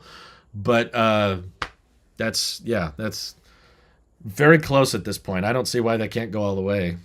How many services companies out there have a credit card and a savings account, but not a checking account? Is that common? I don't know. Maybe it is. If I collaborated with Drew, I think I'd wind up being one long skit without even trying. James is just constantly making jokes, which I love. I recently moved and had to go to the DMV 4 times to accomplish everything. Yeah, I'm sorry if United States was kind of founded on government bad, so that's why we don't trust the government to do a lot of things. It's it should be that way, but will that be the outcome? For better or for worse, the forefathers kind of designed the country to work and make changes very slowly because our country was founded off of people that felt like they were being oppressed by a tyrannical government. So they intentionally designed a very complex government with checks and balances and all these different branches that have to cross-check each other. It honestly moves very slowly and very painfully, which is why you can't get a lot of those practical laws or a lot of those practical changes as quickly as you would like. But the hope is that, by slowing it down, that prevents you from being able to control people in a negative way. Instead, that means that you can't control people, but then we have more problems because of that. It can act as a checking account, though, if no withdrawal limits. Not necessarily, because it takes several days for you can't buy things with it at the ready like a debit card can. I don't think you can just pay off your Apple Card with your savings account. You'd have to extract it from the savings account to the cash card, which is going to take 3 days, and then pay off the Apple Card with the debit card. Let's see. I suffer from ataxia. I have no balance. I apologize. I don't know if that's a joke. If it's inevitable, feel like based off the wording the savings account email they sent me, it does feel like it feels like they're heading in that direction. I just don't know why they didn't announce it already. Personally, thinking about buying a 128 gig iPhone 12 from eBay refurbished for $350. It's a 13 mini too small. Interesting. Why the 12? But you won't get cinematic mode. Forget confusing banking apps and outdated interfaces. You can access your savings within Apple Card inside the Wallet app. Tell me you're becoming a bank without telling me you're becoming a bank. Well, it doesn't... Correct me if I'm wrong, but I thought you guys mentioned earlier that Apple Pay Later Doesn't that already, Apple assumes the debt for that? That's not powered by Goldman Sachs, right? Like Apple's stepping into the carrying debt sector there, which would make it easier for. It just clicked in my head. It's the next big transition. We had the transition away from Intel to Apple Silicon, and then in a couple of years, we're going to have the big transition from Goldman Sachs over to Apple. And Apple's going to handle all of the back end, the debt, the savings, the FDIC certification. They're going to have this big transition point with the Goldman Sachs logo and then move over. Now Apple is assuming all liability and responsibility. All the new credit cards don't have Goldman Sachs written on it. Yeah, it does tell me that they're practically becoming a bank. Let's see. The cheapest thing available would cost is over $1,000 a month in premiums money. Wait, I'm in the bad position where my household makes too much to qualify for subsidized insurance and don't make enough to afford anything available to us. I'd rather wait than never get it at all. Yeah, I think that's kind of backwards, isn't it? This is why, again, systems are broken. The cheapest thing available would cost us is over $1,000 a month in premiums, money we simply don't have. We currently are able to save $900 a month at maximum. That's too bad. I'm sorry to hear that. Apple is self-funding that part, according to Gurman or somebody, I believe. Interesting. Yeah, when are we I just want a black Apple card, Apple, come on. Your debt, powered by M1. Apple's like, we don't just want your money. We want you to owe us money. That's the key. Apple Card 2. Supercharged by M2. The Apple Card is switching to 3 nanometer. What does that even mean? Don't think about it. Yeah. I'd love to see you, Quinn Nelson, Louise John Morrison, and Sarah Dietschy collaborate sometime, like maybe a tennis vlog or Tailosive Life or something cool. That'd be fun, but Morrison ghosted me. Sarah Dietschy I've never spoke to. I don't watch her videos. She probably doesn't watch mine. Probably the same story with Quinn Nelson, so I'm sorry. I know Neem has been, the funny thing is Neem has been asking for years for me to collaborate with all these other people he watches, but I feel like you just want to see us interact on screen, but we don't know each other.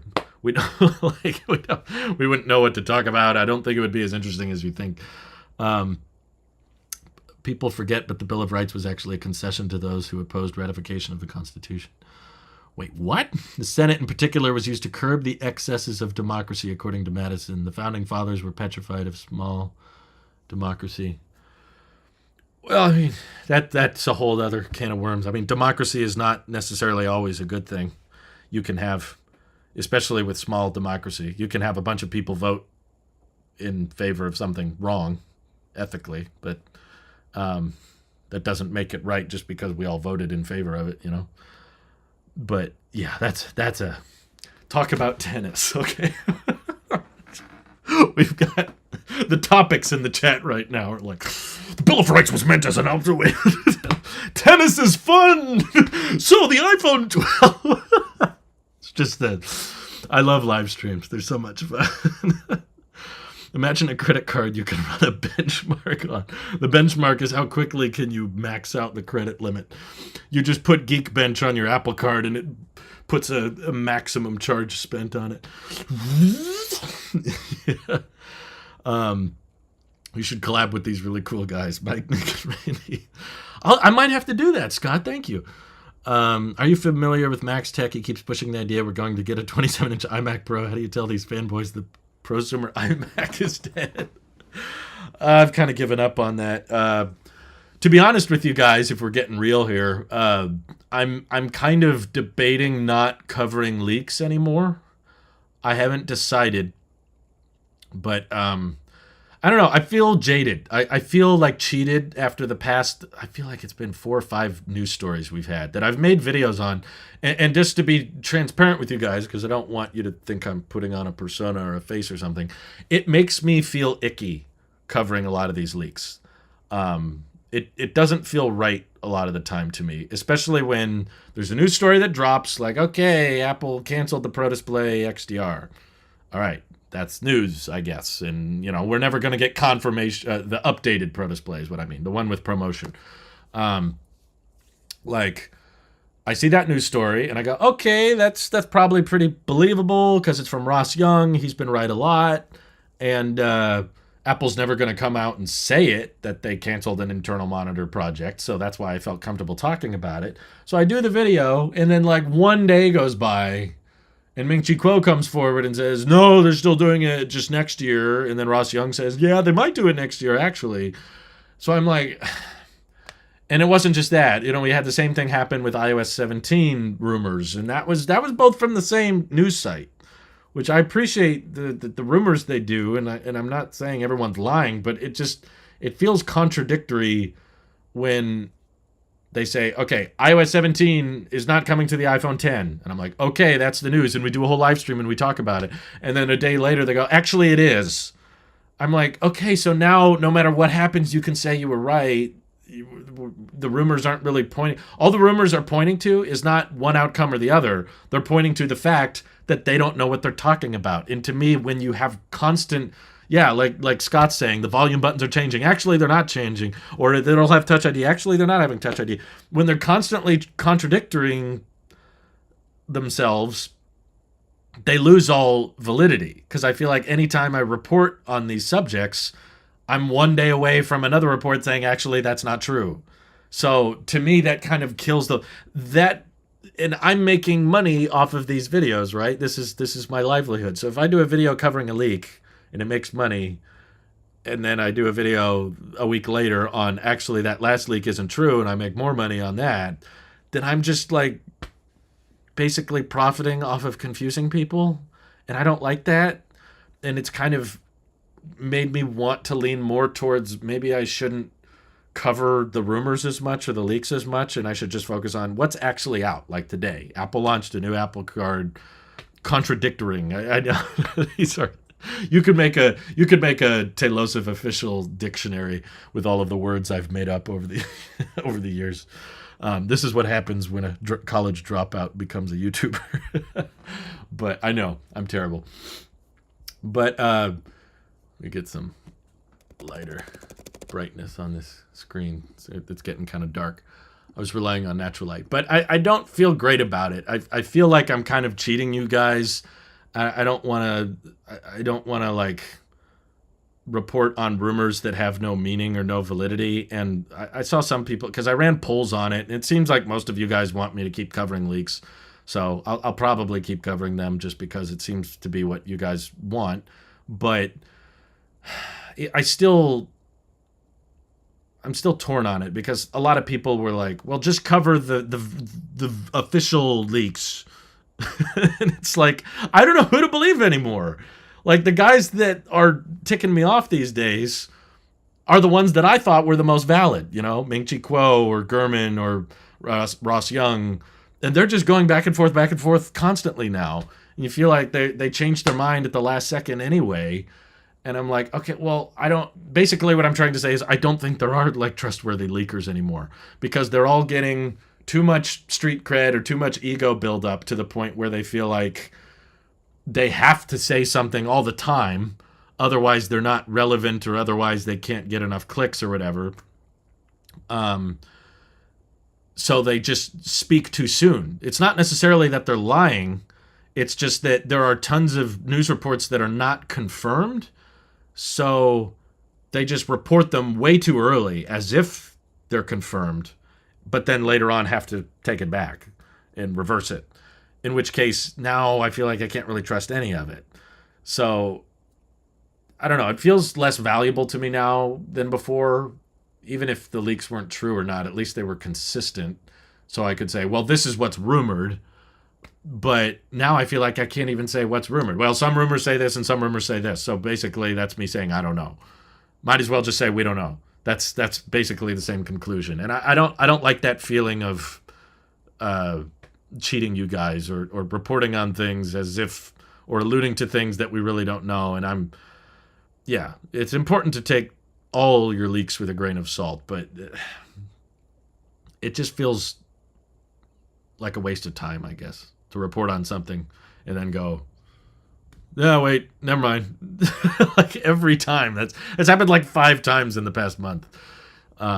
So I know it's going to be challenging. I know it's going to be hard, but that's kind of been a lot of my YouTube career is sure doing X, whatever it is, fill in the blank. Doing X will result to more views and more subscribers and more money and more growth.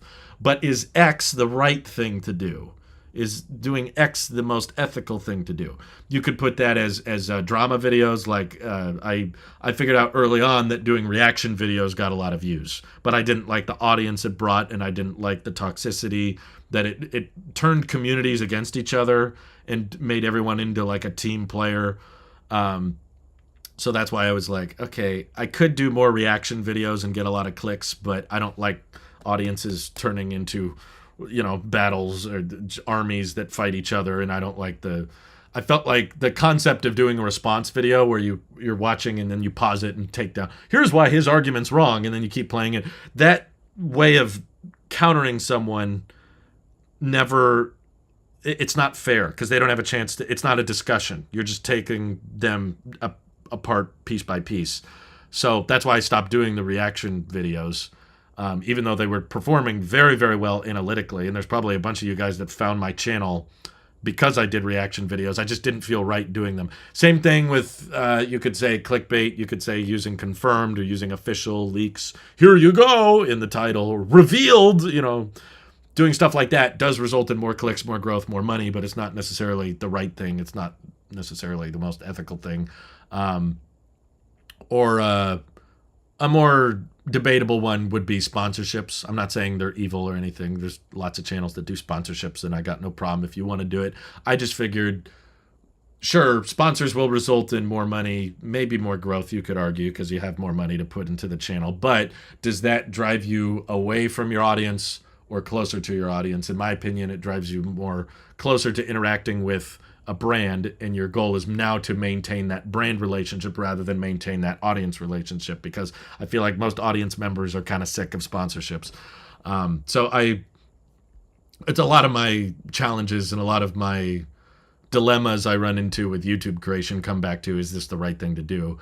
And I'm kind of feeling that same way towards leaks, is like, is this the right thing to do? Even though covering more leaks gives me more things to talk about, gives me more views, you could say, keeps my channel more relevant, but I still feel kind of icky talking about them. I know I saw your super chat, Josh. He said middle ground, monthly leaks video. I don't really see how that's a middle ground. I guess you just mean it means that I cover it less, but I don't see how doing it monthly would prevent the counteraction from happening of, okay, here's what the leaks are, but then a day or two can go by and then new leaks come out. Actually, none of that's true. They changed their mind. I could have done a whole monthly leaks video in the month of March saying iPhone 15 is going to have solid state buttons, and then April would still come around and actually, no, it's not.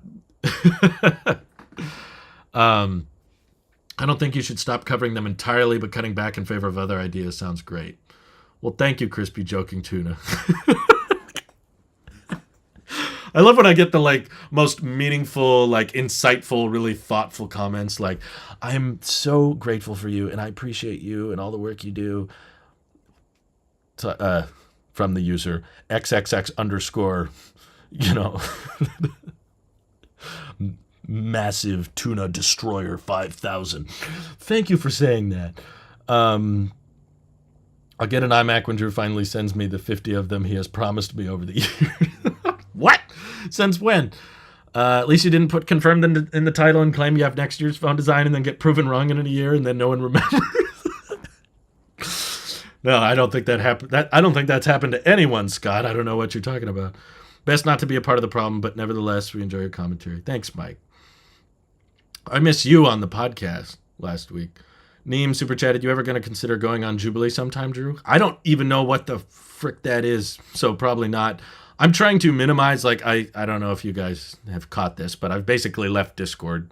I just decided I don't have the time for it, and I take issue with a lot of the formatting of it. I just think people get they get their identities tied up with the roles. Who gets to be a mod, who's not a mod, who's muted, who's not muted, who's banned, who's not banned. And I kept getting DMs constantly from all kinds of people saying, you should ban these people. And then other people saying, you shouldn't ban those people. Why did you ban? I just got sick of it. I felt like it breeded a toxic interaction between the audience, and I didn't feel closer to people. So I was like, okay, I'm kind of done with Discord.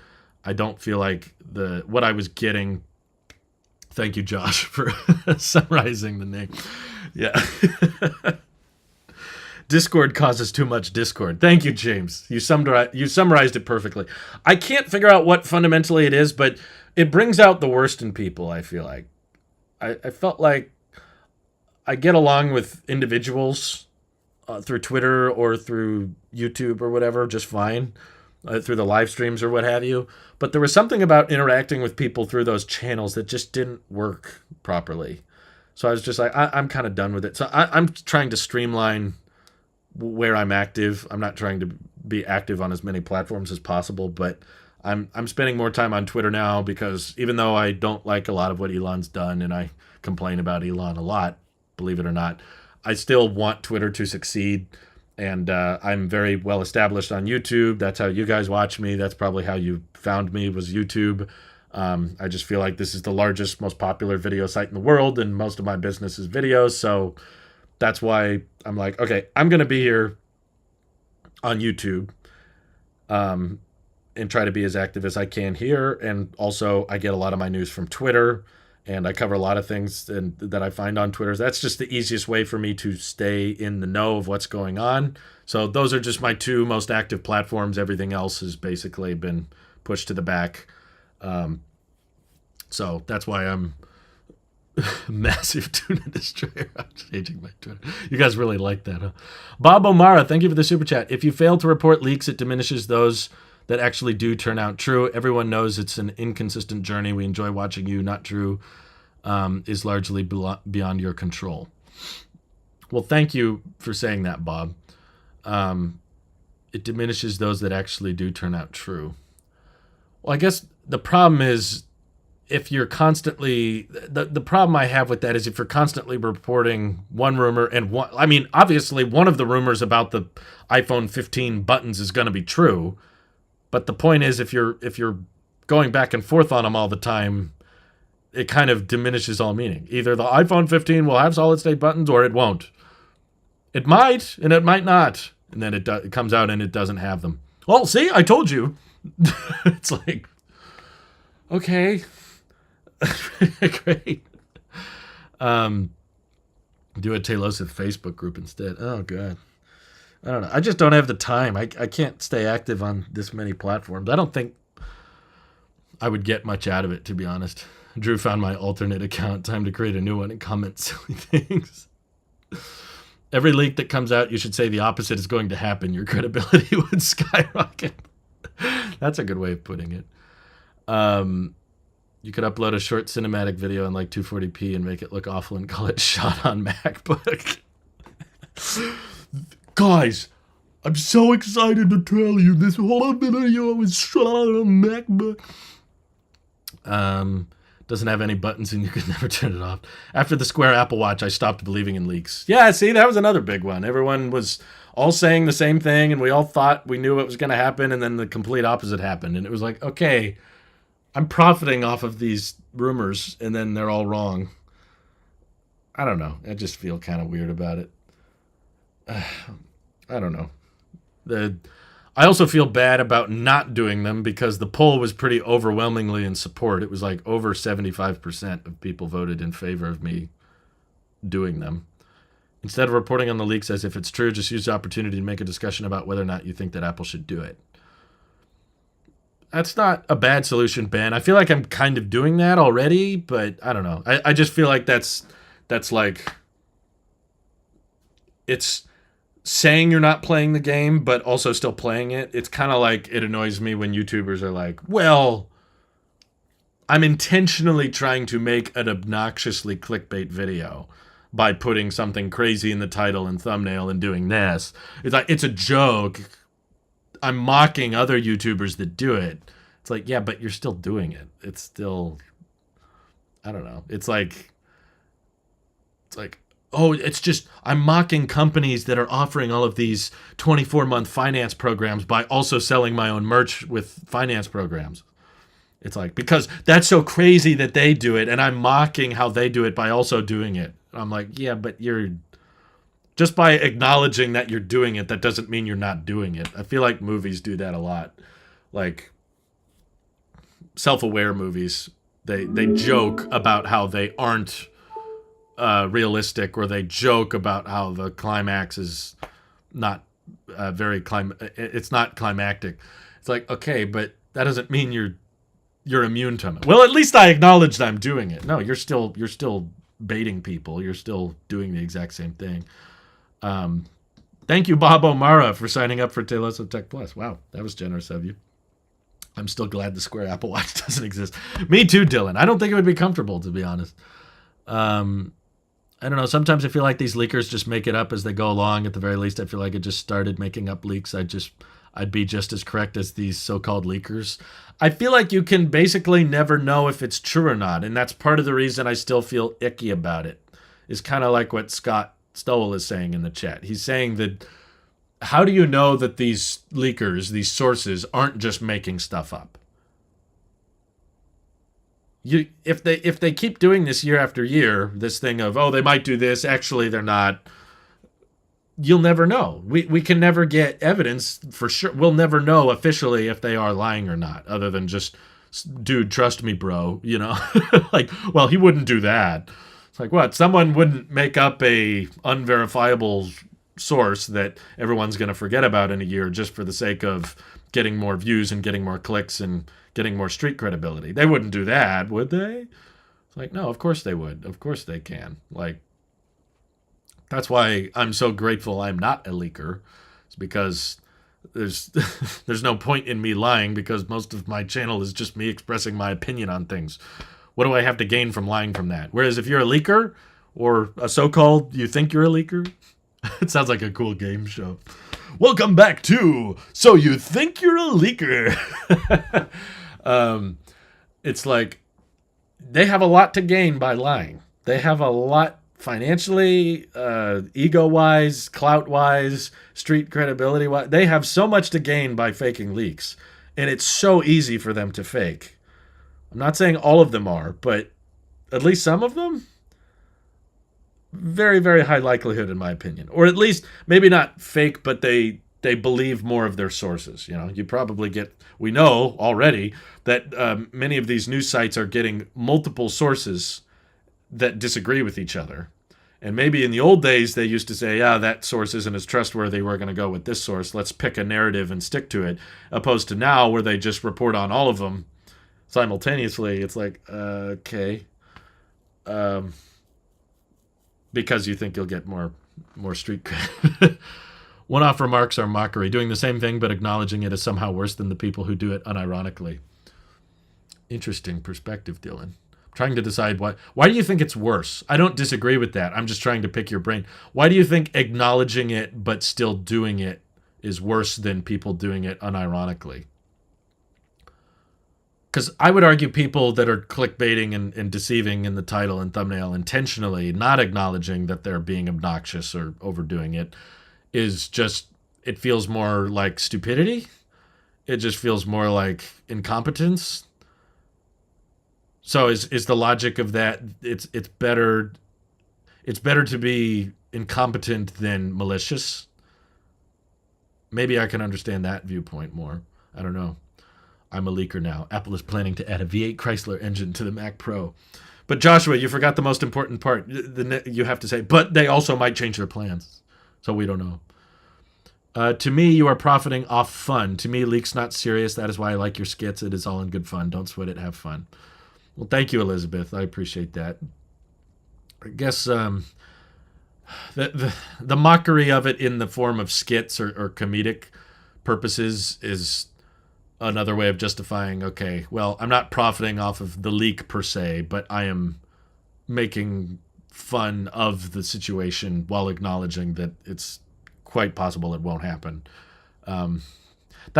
With that logic, it would almost make it easier to just report on the leaks that I don't think are true, but not report on the leaks that I think are true. I don't know. Apple's working on a new 27-inch model of the Apple Watch.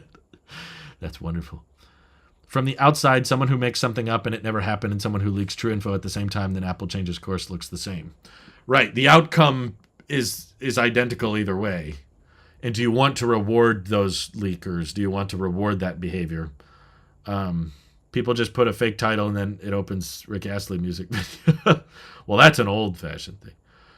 Made a Twitter account that mocks leakers by stating the obvious at Leaks Legit. I used to do that. I had a Twitter account called Tailosive Leaks. I think I still have it somewhere. I forget the password.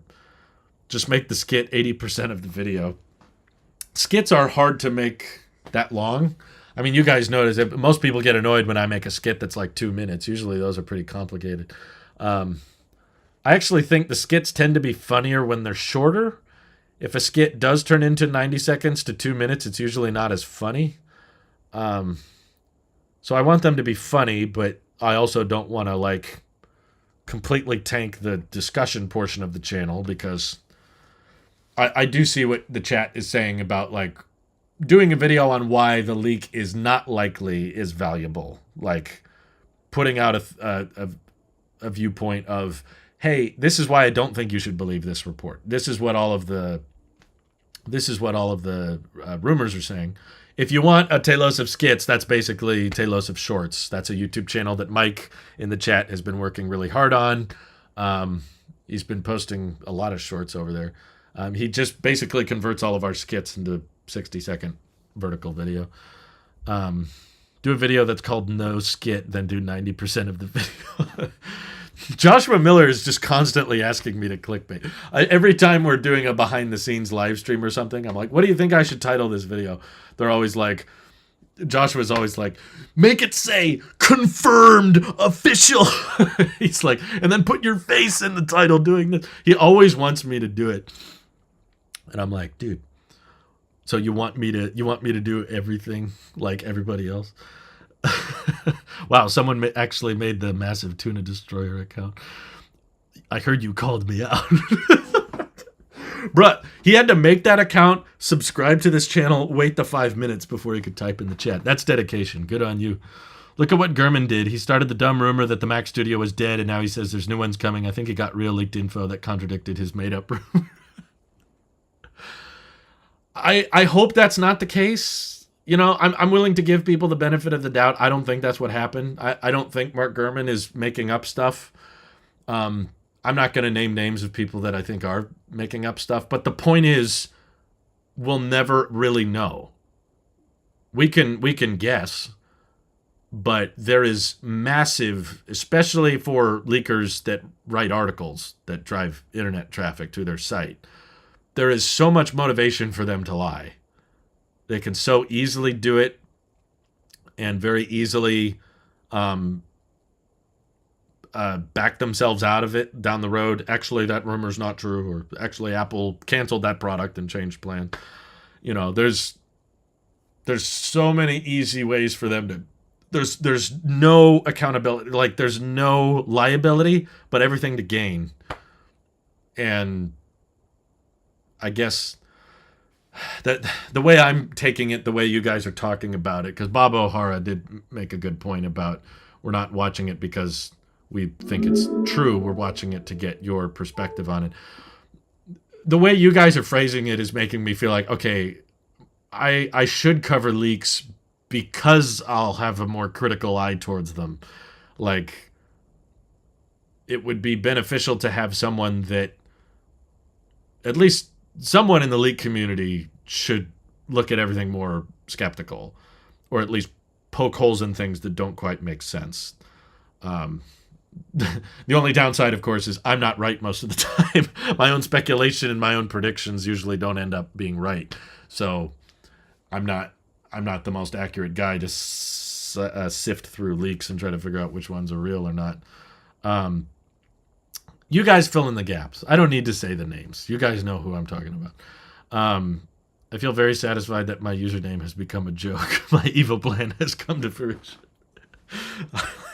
You just said like a really thought-provoking, well-articulated message, but your name is Crispy Joking Tuna. Mark Gurman tries. Thank you, Alvin Brock, for 30 months of Tailosive Tech Pro. That's very generous. Why do you do that?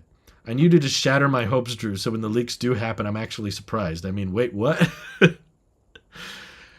I guess that's beneficial, right? If I tell everyone that leak is probably not happening, and then it does happen, I will have successfully lowered your expectations so that they could be exceeded down the road. And then if my work has the end result of you being happier, then I think I've done some good, at least. Maybe not completely good. Maybe I confused some people, or maybe I raised expectations unnaturally high. But I guess that just kind of reinforces the concept of I should be pretty critical.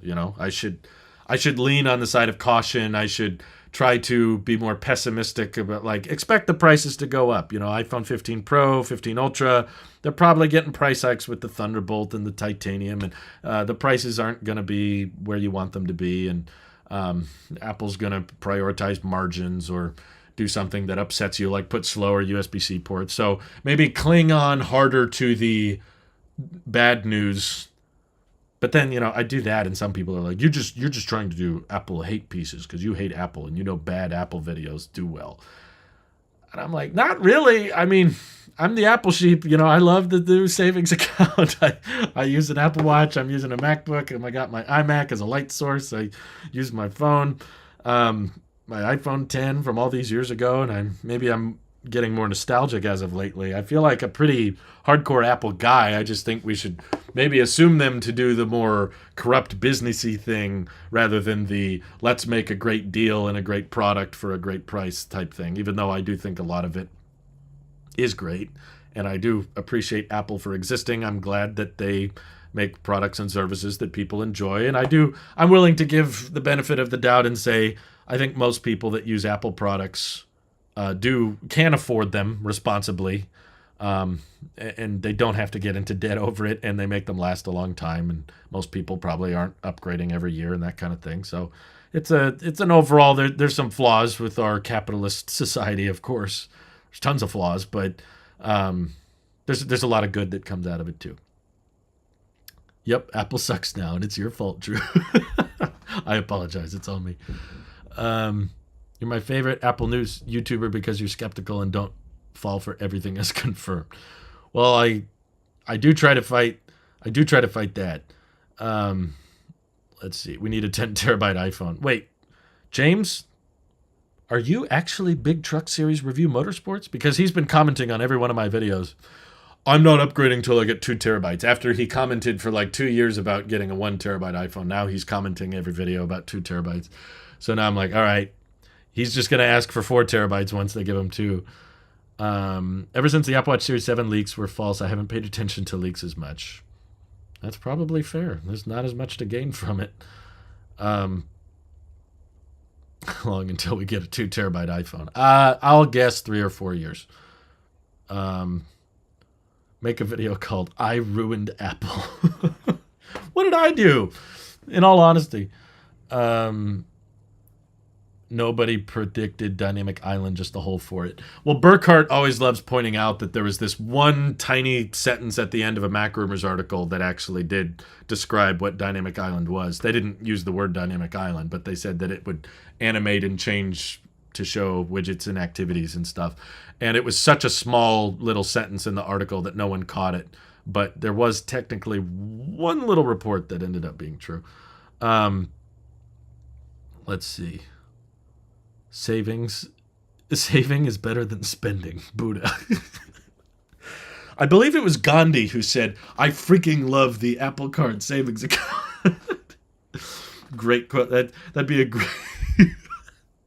Just picture like remember those old Apple posters with influential, like Amelia Earhart and Gandhi? They have these Jim Henson posters that said, with Apple in the corner. Just have those old black and white picture of Gandhi, and it says... Boy, oh boy, I freaking love the Apple Card savings account with 4.15% interest. Just in quotes, Gandhi. I don't know. That kind of stuff loves it. Abraham Lincoln once said, the iPhone 15 will have a Thunderbolt port. It was so weird. I know. Why is it always Abraham Lincoln? Thou shalt not leak fake iPhone info, said Jesus. Well, it is Joshua. That's appropriate. Understand if you can't get to this, but I'm working on my Soul EV review video and wondered if you have any specific topics you'd recommend covering with it. I'm excited to see it because I don't know much about it, but I'd like to know range, efficiency, battery health, like has there been degradation, and yeah, just like your personal opinion, like what do you like about it? Does it have good visibility? Do you like the layout? Do you like the storage space? And then things you don't like or wish could be better. Do you not like the software, or do you not like the screen layout or the controls? What's intuitive, what's not intuitive, all that kind of stuff. I think that would make for a pretty full, interesting review. 2023, trusting YouTubers / rumors instead of the tech companies themselves. Oh yeah, just for fun. Who do you think is the nerdiest / smartest tech YouTuber? Well, I'm the worst person to ask because I don't watch tech YouTube really anymore. I'm pretty much just watching EV content these days. I'm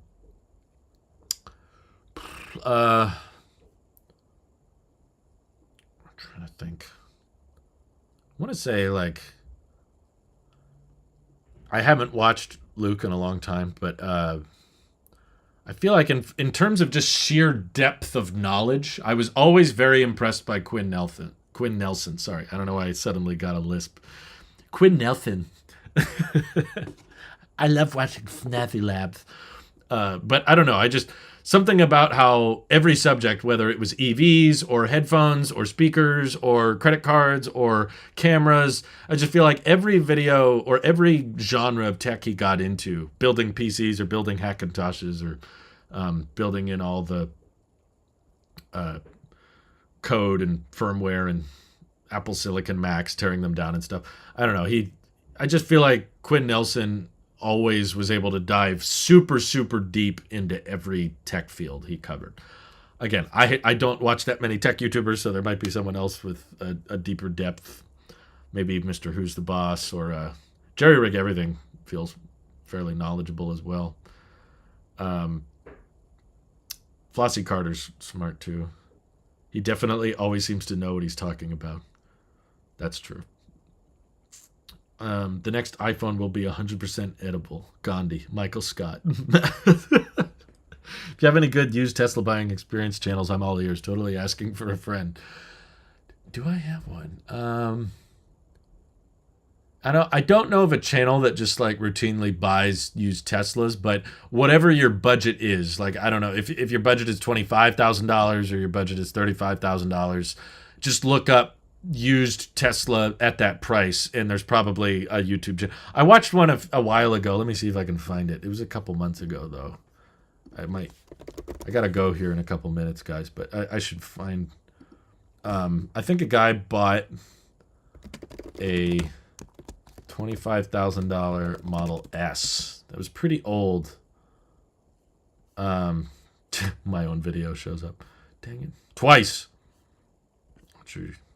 Drew, that's not helpful. Okay, why can't I find it? Dang it. There was some guy that bought like a 2014 Model S for around $25,000, but there's a bunch of things that he warns for. He was like, if you do buy an older Model S, avoid this model and this year because they were known for having more powertrain issues. But if I can't find the video, it kind of defeats the point. I don't remember what the number was. I think Tesla in the earlier days had a lot of maybe I should put used in the title. I bought a used. Why can't I find it? Sorry guys. I wish I could find it. That was a really well done video. Don't you hate it when you like watch a really good video, but then you try to go look for it and it's not there? Oh my god. I just found the worst clickbait. I'm not even going to show you because it was inappropriate, but oh god. YouTube is so terrible. This is awful. Oh my god. Stay all night and talk about the Apple savings account. I'm sorry, but look at this. Look at this. My friend Ross just said, I made some cookies. Would you like some? I cannot deny that now, dude. Wasn't Jerry Rig Everything the guy that did the iPhone 7 with the headphone jack in China? No, that was Strange Parts. He's also really cool. I haven't watched him recently, but I liked his channel. Might not be the nerdiest, but he certainly has a lot of know-how when it comes to breaking, taking apart, and occasionally fixing tech. He can also just, I mean, he built a whole like Hummer EV. He did his own solar panels, which is cool. I've seen some, but most people are buying from dealerships. I can't seem to find many who buy used from Tesla directly. Free video channel idea, y'all. Well, it'd be a very expensive channel. I mean, the closest thing I could think of is Out of Spec Dave. I watch him a lot because he buys cars. Like every month he's buying a new car and then selling an old one. Apparently he's done that for years, and he just started a YouTube channel recently. But he's usually not buying used. He did buy a used Model S, but it wasn't that cheap. It was a lot of money. I swear there's one video I can't find, but I have perfect mental memory of. It's like you remembered all the most important... You remembered all the good parts, but none of the, like, what was his channel name? What was that guy? What was in the title? I can't find the video, but I just remember thinking it was well-researched, it wasn't sponsored, it was well-edited, and well-documented, and now I can't find it. Oh, God.